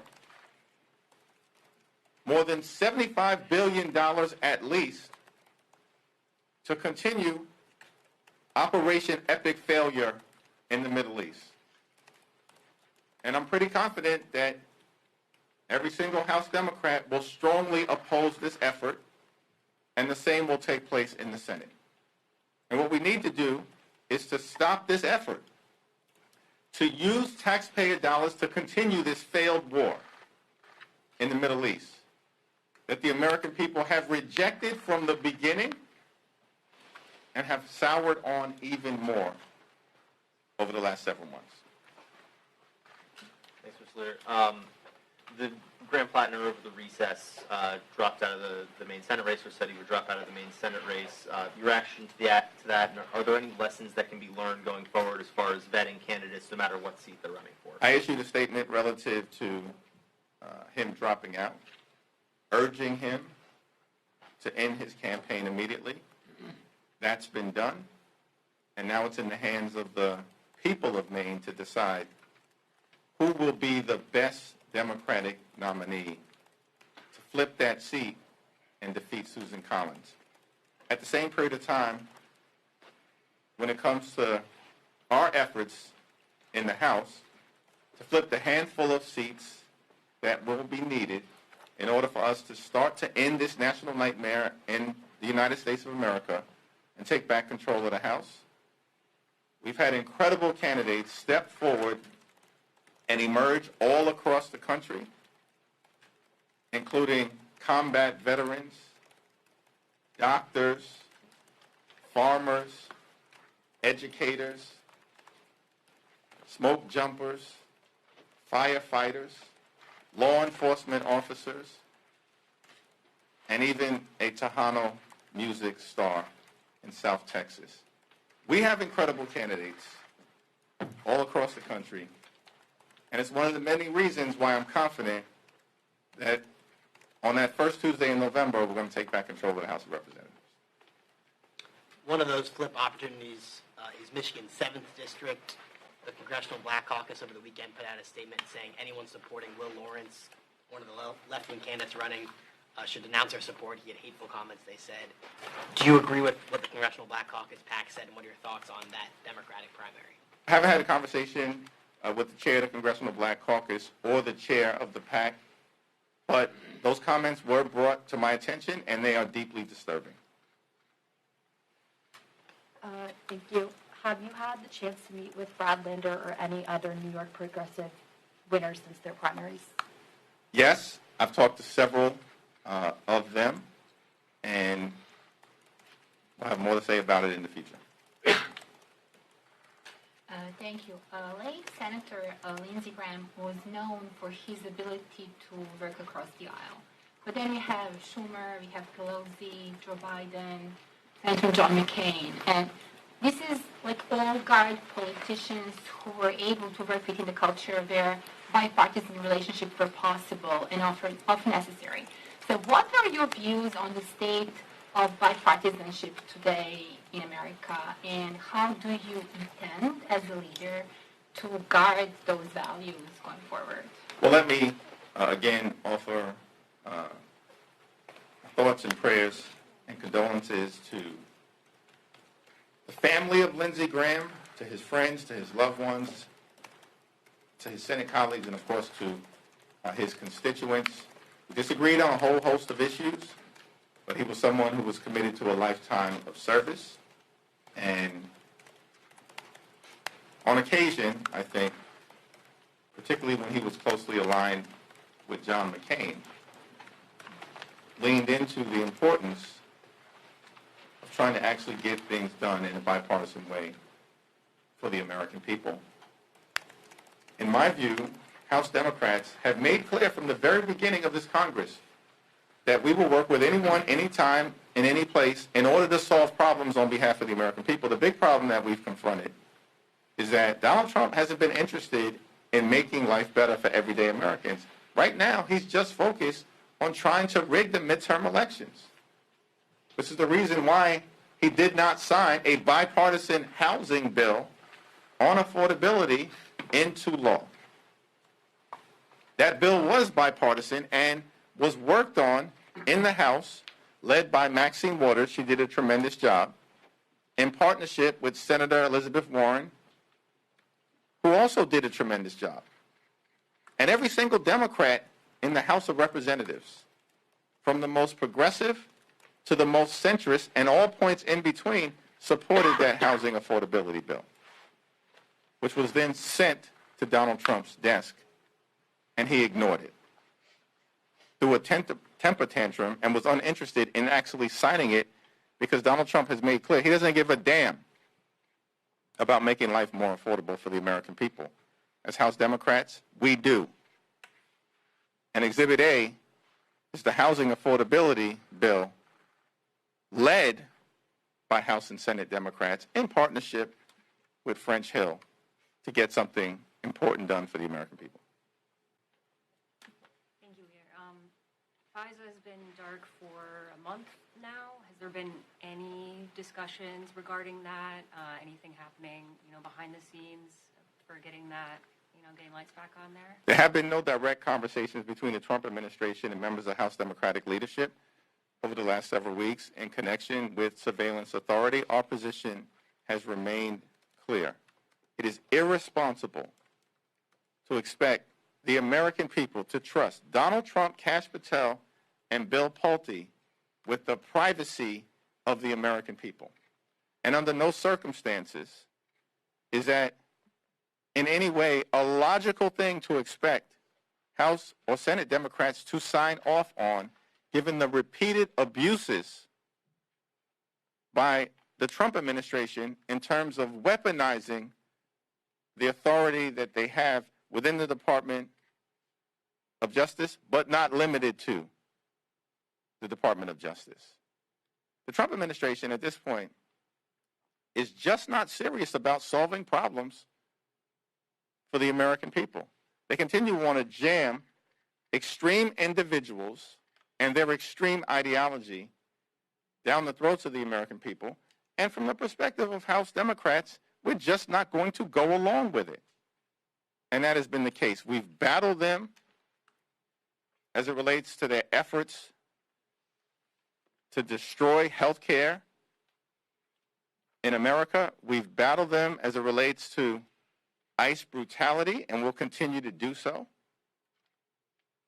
We're battling them as it relates to their reckless and costly war of choice, which has been a disaster for the American people. And we're going to continue to battle them with respect to their efforts to overreach when it comes to surveillance authority and a FISA extension. Thank you, Mr. Leader. I wanted to get your reaction to the Supreme Court's term now that it's completely wrapped up.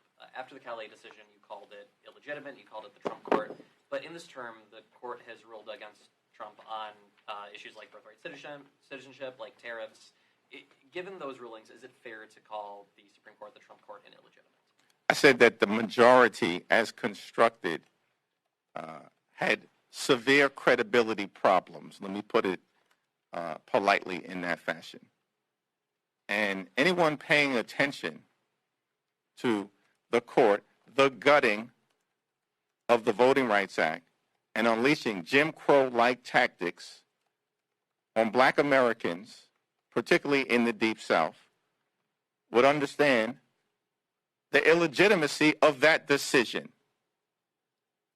It didn't lack any credible basis in law or in fact. And the Supreme Court then doubled down on the fact that they're completely and totally out of control in this area when a 3-judge panel, all appointed by Republican presidents in Alabama, 2 of whom appointed by Donald Trump and 1 of whom was appointed by Ronald Reagan, decided in a unanimous decision after Calais that the map that Alabama Republicans wanted to use was racially discriminatory against Black folks in the state of Alabama.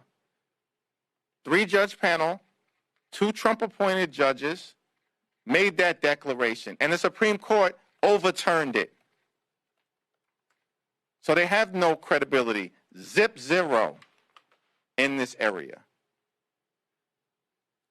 they also lack credibility as it relates to the fact that this unbridled corruption that's being unleashed on the American people, and the reason why House Democrats are committed to cleaning up corruption in the United States of America is because if you've got people in power like Donald Trump and his Republican sycophants who do nothing but bend the knee to him within the administration and here in Congress, if you got people in power who are so focused on enriching themselves, their family members, their friends, and their donors, then they're not focused on solving problems for the American people.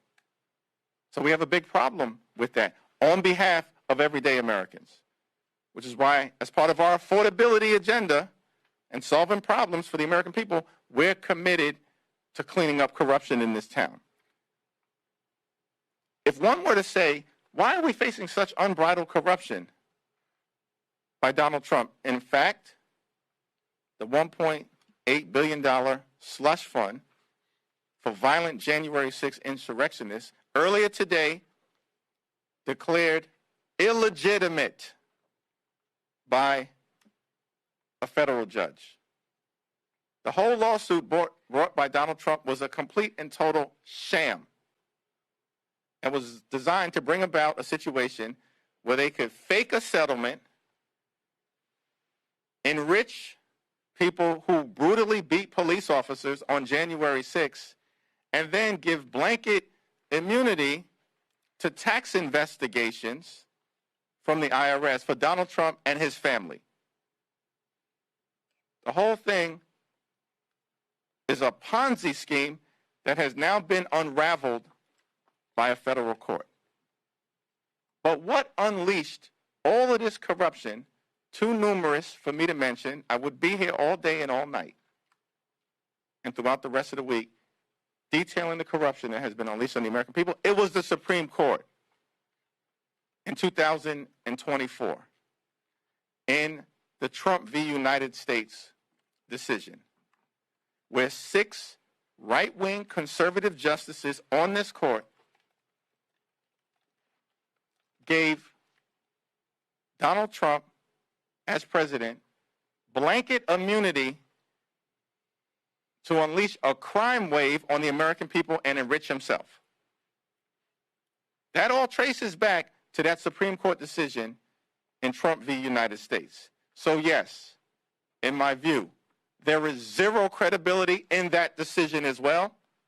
And look at what it has unleashed on the American people. As we're getting closer to August recess and prime campaign season, are you going to roll out, as House Democrats, like an H.R. 1 for the new Congress? Not necessarily a contract with America, but something like that. I mean, I know obviously substantively you're talking about anti-corruption, affordability, et cetera, but is there going to be like a bill that you all are going to say this is going to be ambition 1? Well, the Democratic Policy and Communications Committee, under the leadership of Debbie Dingell, has done a great job of engaging with people all across the ideological spectrum within the House Democratic Caucus family. And it's my expectation that they will present to the caucus at some point in the next few weeks, in advance of the August district work period, about continuing to articulate an affirmative vision related to our plans as House Democrats to make life better for the American people. Thank you, everyone. All right, folks, that was, of course, today's news conference.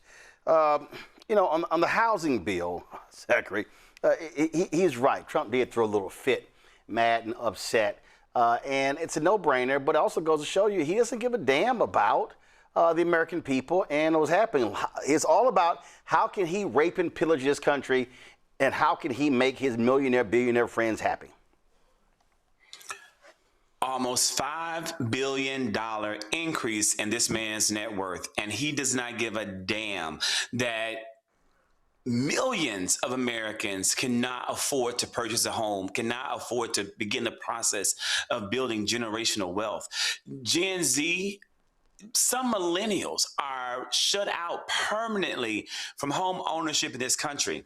And one of the very few things that our leaders in Congress could do is come together in this bipartisan bill and pass it, trying to rectify and provide lower cost, not low cost, but lower cost housing to the American people. And this man refused to even sign it. So yeah, he threw a little hissy fit. He threw a tantrum. It was typical of what he does. And I'm afraid that we're going to see even more of that bullshit as we approach the end of the week. I do want to say I appreciate you showing Leader Jeffries' remarks and really highlighting the work that he is doing and how he's presenting himself and the legal efforts that Democrats have to fight back and to dissent while they are not within any seats of congressional power at the moment. I'm a big fan of Leader Jeffries and the fact that this is the highest ranking Democrat in this country and he is a black man. So I'm just so thankful that we're able to get him in front of the American people more. Ome Congo? You know, listening to his press conference, it was a reminder that people who are Democrats, liberal, so-called progressives and the like, they need to really focus on what's important. Because I've heard so much talk in the last few days, last few weeks about people are going to stay home if this particular campaign issue isn't addressed, if this particular other campaign issue isn't addressed. And in the very beginning of this press conference, Representative Jeffries laid out the whole gauntlet of things that Democrats are fighting for. And whether you're somebody who's considered a liberal or a DSA or whatever, most of those things that he talked about, if not all of them, all of us want. And so it's extremely important that people really focus on what's important, which is getting control of the House, possibly the Senate, and putting pressure on this administration and fighting them back. And I believe that people have this fake nonsense of, oh, y'all just want to vote blue no matter who. It's not about any of that. It's about making sure that we have a fighting chance to get the services that are to us as American citizens or people who just reside in this country, period, bottom line. Look at what he talked about as it relates to ICE, the shooting in Maine, shooting in Houston. The list goes on and on and on. So I feel like his press conference should really be a reality check for all of us to see what's really at stake here as we go into the midterms, because this is not one that people can afford to sit out. But Roland, I feel like there's an emerging podcast class of so-called liberals and progressives who are thwarting some of these really important efforts, and it's really problematic and dangerous. I think what Jeffries laid out is something that every ranking Democrat needs to be doing on a larger scale. We don't just need to hear from one of you. We need to hear from all of you. And we need all of you that are laying out the plan. And it's being lost because they're not doing that. So when Jeffries come and have to lay out the whole table, somebody is going to miss the message. And it's because it's not consistent. We need consistent messages from our leaders so that everyone can be on board. And if we're not going to continue to do that, we're going to continue to be behind the ball.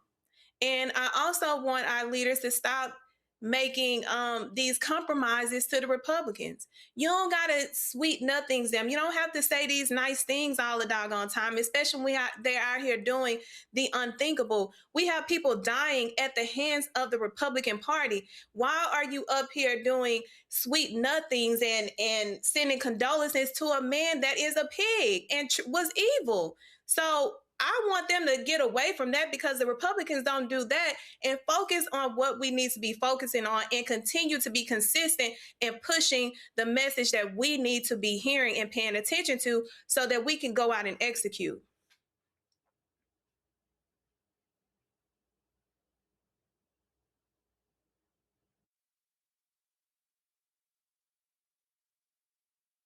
Folks, before we go to a break, let me tell you about Kickoff. It's the halfway point of the year, and if your credit is still where it was in January, Kickoff can help you fix what is broken and help you build what's next. Kickoff knows how hard it is to navigate a financial system filled with barriers for people without wealth or credit history.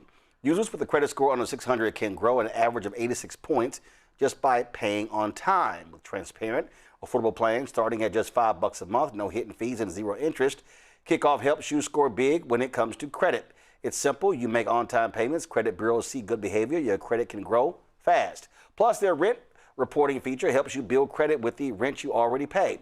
Every positive on-time rent payment gets reported to help boost your credit report. Start building credit immediately for only $1 your first month.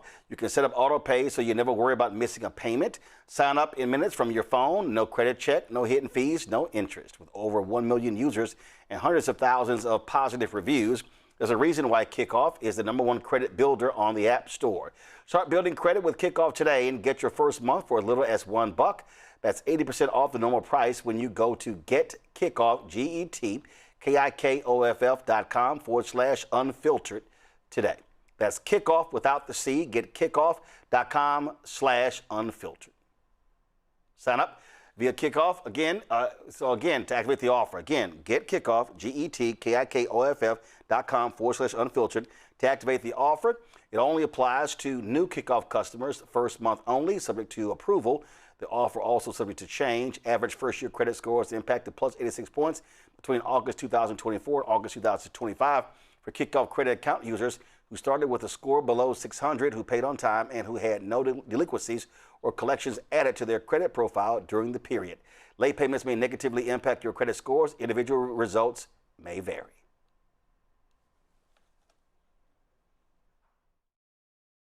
All right, folks, let me tell you about Chapter. Now, if you're on Medicare or about to be, the system is not set up to work for you.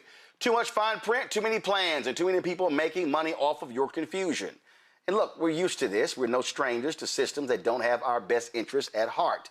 But we don't have to accept it when it comes to Medicare. That's why I'm telling you about Chapter. Their advisors are independent and honest. In fact, they're the only Medicare advisors that compare every plan nationwide. And they're focused on one thing: what works for you. If there's a better plan out there, they'll find it. If you're already in the right one, they'll tell you that too. There are no games. Just last year, people who switched with Chapter saved an average of $1,100. It's 20 minutes and a real person. It's completely free. My parents actually have already called. My mom sent me a text. Folks, give Chapter a call at 724-264-8281, 724-264-8281, and connect with someone you can trust. Folks, these are the kind of services that we need for our audience here at Roland Martin Unfiltered and the Black Star Network. So call Chapter right now, 724-264-8281. Hello, I'm Bishop T.D. Jakes, and you're watching Roland Martin Unfiltered.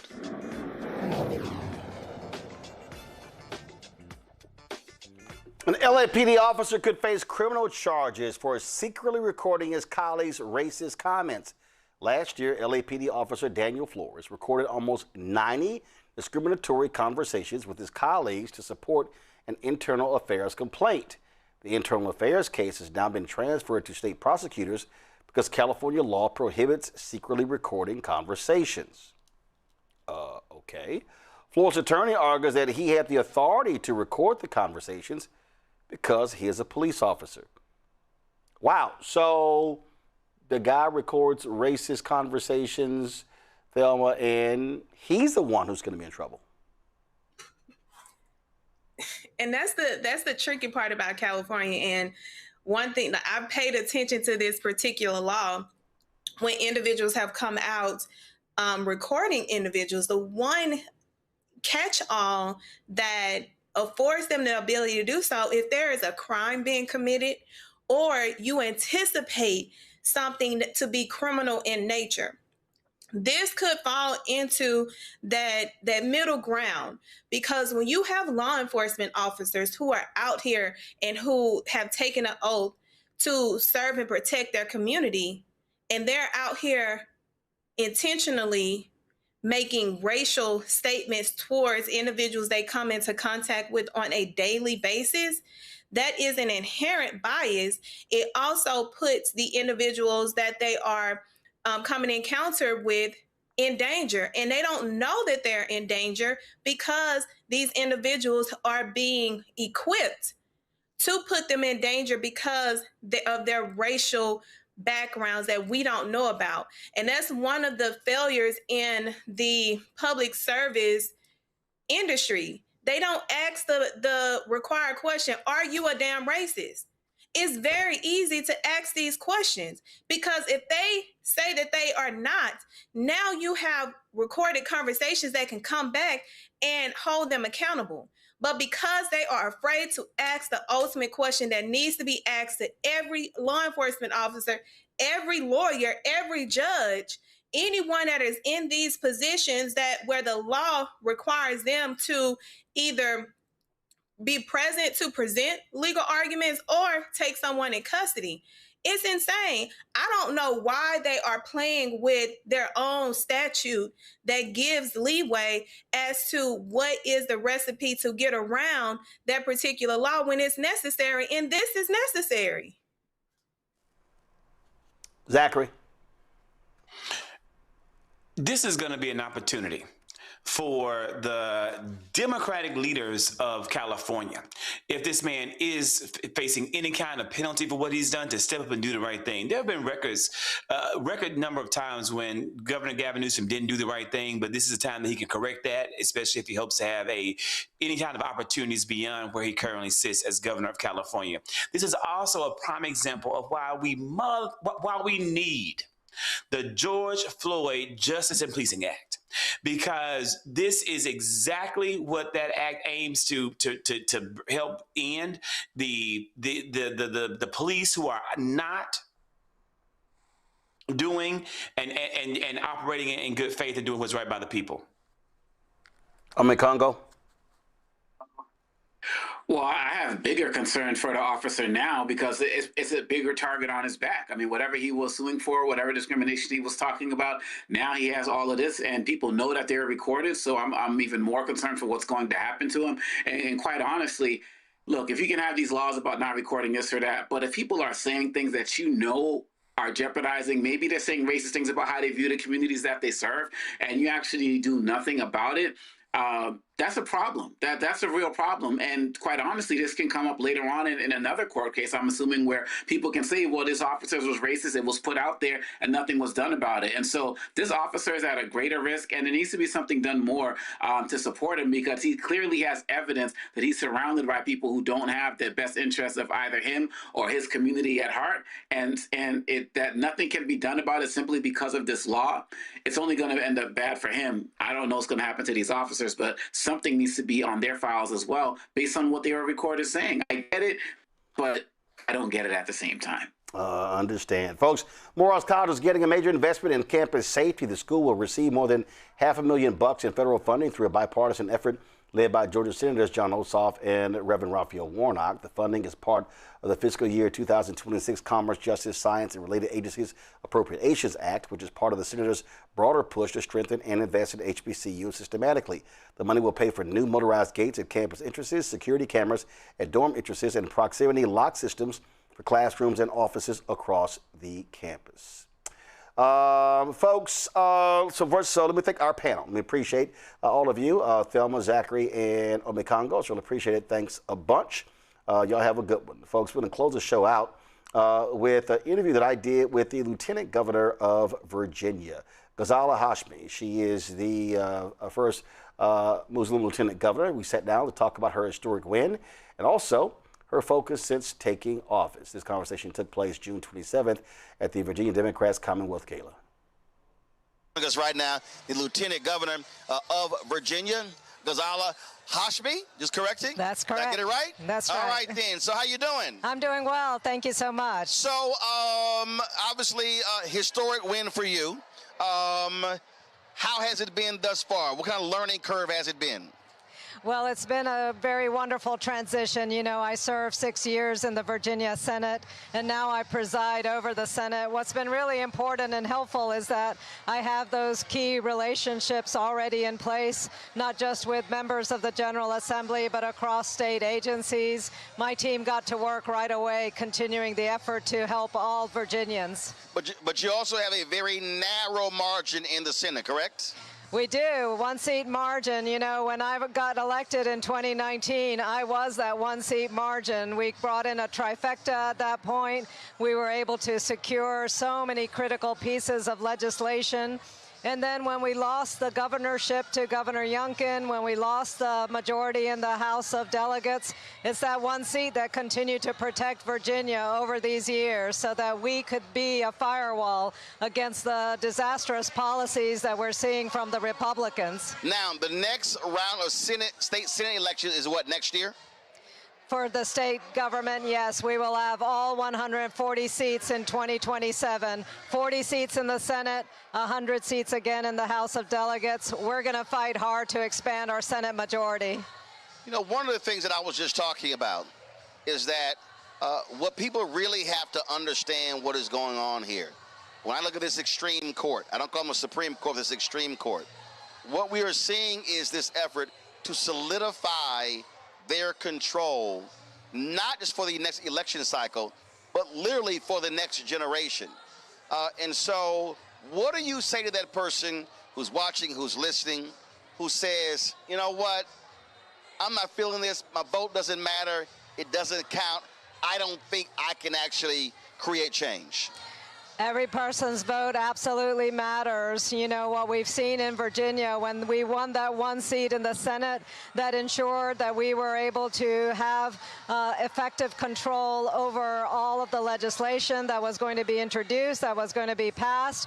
We've been able to pass significant historic legislation that kept Virginia protected no matter what Donald Trump was doing. Every vote matters, and that's why it's so critical, especially now. I think we all agree we're facing perilous times in this country. Democracy truly is at stake. It's for everybody to act at this moment so that we can keep this nation moving forward and not relinquish the kind of prominence and effort that so many generations have made to get us to where we are. What do you make of the constant attacks in this country on immigrants?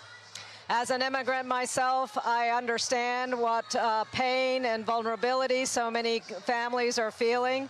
And, you know, this is, again, a moment where we have to stand up for immigrant communities. And Virginia continues to show that we are not going backward. And, in fact, we are a very inclusive Commonwealth. We know that our wealth stands on the basis of the richness and the diversity that we have, not just in Virginia, but across the country. And Virginians elected, not just me, but other immigrants, we know that we're fighting for the same reason. We're here as Americans, and we're going to fight to continue to uphold those democratic values. Well, one of the things that I am consistently trying to convey to people, and it's amazing how many people that really don't think about this here, you really don't understand the number of immigrants in this country and the number of people who are in jobs, in corporate America, in politics, who may be one generation removed. Yeah. And when you hear the phrase, obviously,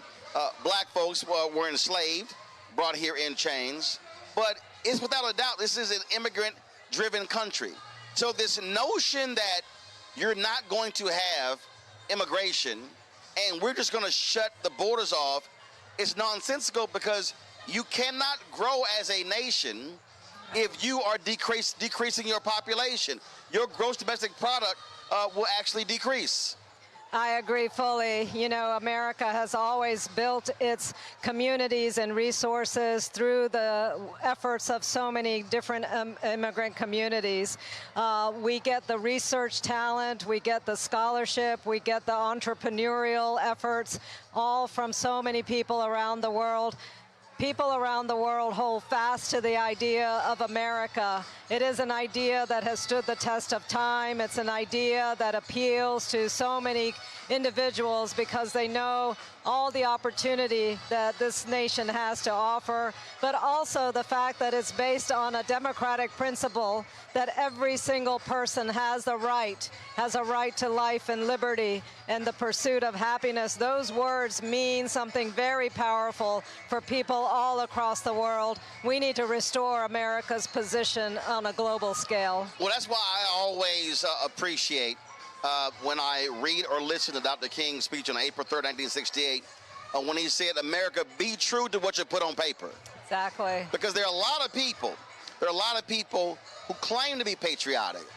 There are a lot of people who claim to be great Americans, who claim they love the Declaration of Independence, who claim they believe in the Constitution, but their actions speak something totally different. You're absolutely right. You know, I spent 30 years teaching American literature before I decided to run for office. And so for me, those foundational texts that actually define our American idea mean so much more than just words on a paper.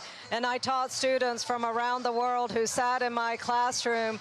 They were here pursuing an American dream, knowing that there is power in this country, and that power rests on its recognition of the individual and of the critical role that democracy plays in upholding every single voice. So you say you taught for 30 years. Why did you want to run? Why? So I decided to run in 2019 because of Donald Trump's first administration. You know, Trump came into office wanting to ban Muslims, wanting to attack immigrants on bigoted ways. And as a Muslim American who had grown up in this country, I knew that that was not the vision of America that I was teaching my students. And I had a special urgency to stand up and represent the people in the communities that I work so closely with. Last question for you, and that is, as we look at the next 5 months, what do you say to Democratic strategists, and I say it, largely white male strategists, who believe in putting all the money on television, not putting the money on the ground, who believe that the path to victory are white suburban voters, and who are not truly understanding Muslim voters, black voters, Hispanic voters, Asian American voters? What do you say to folks to change their idea of how to win elections based upon how y'all have been effective here in Virginia? I think if we still play out the same tired game, we're going to continue to lose the critical constituencies that are looking to Democrats to stand up and truly represent the full spectrum of this nation. You know, I campaigned for 2 years as I ran for lieutenant governor. I crisscrossed the state, put on over 80,000 miles in my little Prius. I talked to people in every part of this Commonwealth. People want to be seen, they want to be heard, they want to know that the people who are in elected office are fighting for them, regardless of political party, and that authenticity really registers. Unless voters see you, they're not going to be able to trust you, they're not going to be able to vote for you. I urge all candidates to go everywhere, to talk to every community, to build those solid coalitions. That's the path to victory, because once voters understand what we're fighting for, they know that they can trust you as a candidate. All right, Lieutenant Governor Osby, I appreciate it. Thank you so much. Thanks a lot. Folks, that is it for us. We certainly appreciate y'all joining us on today's show. Don't forget to support the work that we do by joining our Bring the Funk fan club. If you want to contribute, goal is to get 20,000 of our fans contributing on average $50 each a year. That's $4.19 a month, 13 cents a day. You support this show and the other shows right here on the Black Star Network. To contribute via Cash App, use the Stripe QR code. You see it right here. That's for credit cards as well. If you're listening, go to blackstarnetwork.com. Checks and money order. Make it payable to Roland Martin Unfiltered, P.O. Box 57196, Washington, D.C. 20037-0196. PayPal's R Martin Unfiltered, Venmo RM Unfiltered, Zelle, Roland at RolandSMartin.com, Roland at RolandMartinUnfiltered.com. Download the Black Star Network app, Apple phone, Android phone, Apple TV, Android TV, Roku, Amazon Fire TV, Xbox One, Samsung Smart TV. Come on, y'all. All y'all folks who are watching, we should have 1,000 likes. We're not there yet. Come on, all you people on YouTube, hit the button. Get our Roland Martin Unfiltered Black Star Network swag by going to shopblackstarnetwork.com. Hats, T-shirts, mugs, you name it, we got it. Plus our America 250 shirts, which features some fantastic quotes from Paul Robeson, Harry Belafonte, James Baldwin. Why am I not seeing the shirts? I said 3 days ago that I wanted to have that. Too late, y'all. Come on now. We got to get this right, okay? All right, so if you want to support our black-owned products, do me a favor. Go to shopblackstarnetwork.com. Every product you see here in the studio, you name it, we got it. Backpacks, crossword puzzles, golf balls, candles, car wax, paint. We got baking mix. I mean, you name it, we got it, folks. Support the more than 50 companies that are on shopblackstarnetwork.com by going to our marketplace segment. Don't forget, download the app Fanbase. Be sure to, of course, follow me at Roland S. Martin. Folks, that's it. And shout out to FAMU. I'm rocking their shirt today. Representing the Rattlers today right here on Roland Martin Unfiltered. All right, I'll see y'all tomorrow. Holla! Yep.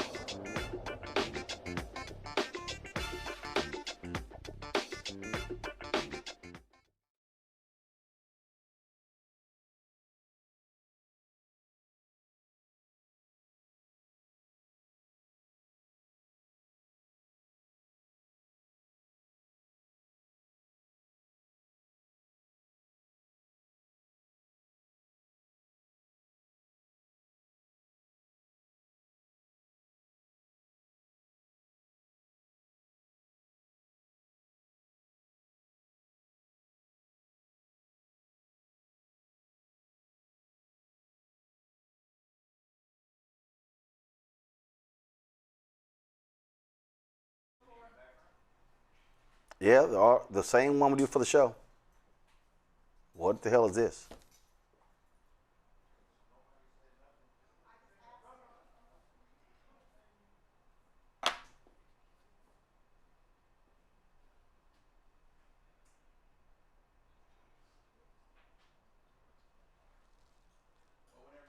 Three, two, one. For the past decade, I've had the privilege to witness the incredible work of Tanisha Taylor Tidwell and the Ezekiel Taylor Scholarship Foundation. This organization isn't just helping young African-American men get to college, but it is committed to getting them through college. Year after year, they invest not only in tuition, but in mentorship, leadership, and accountability.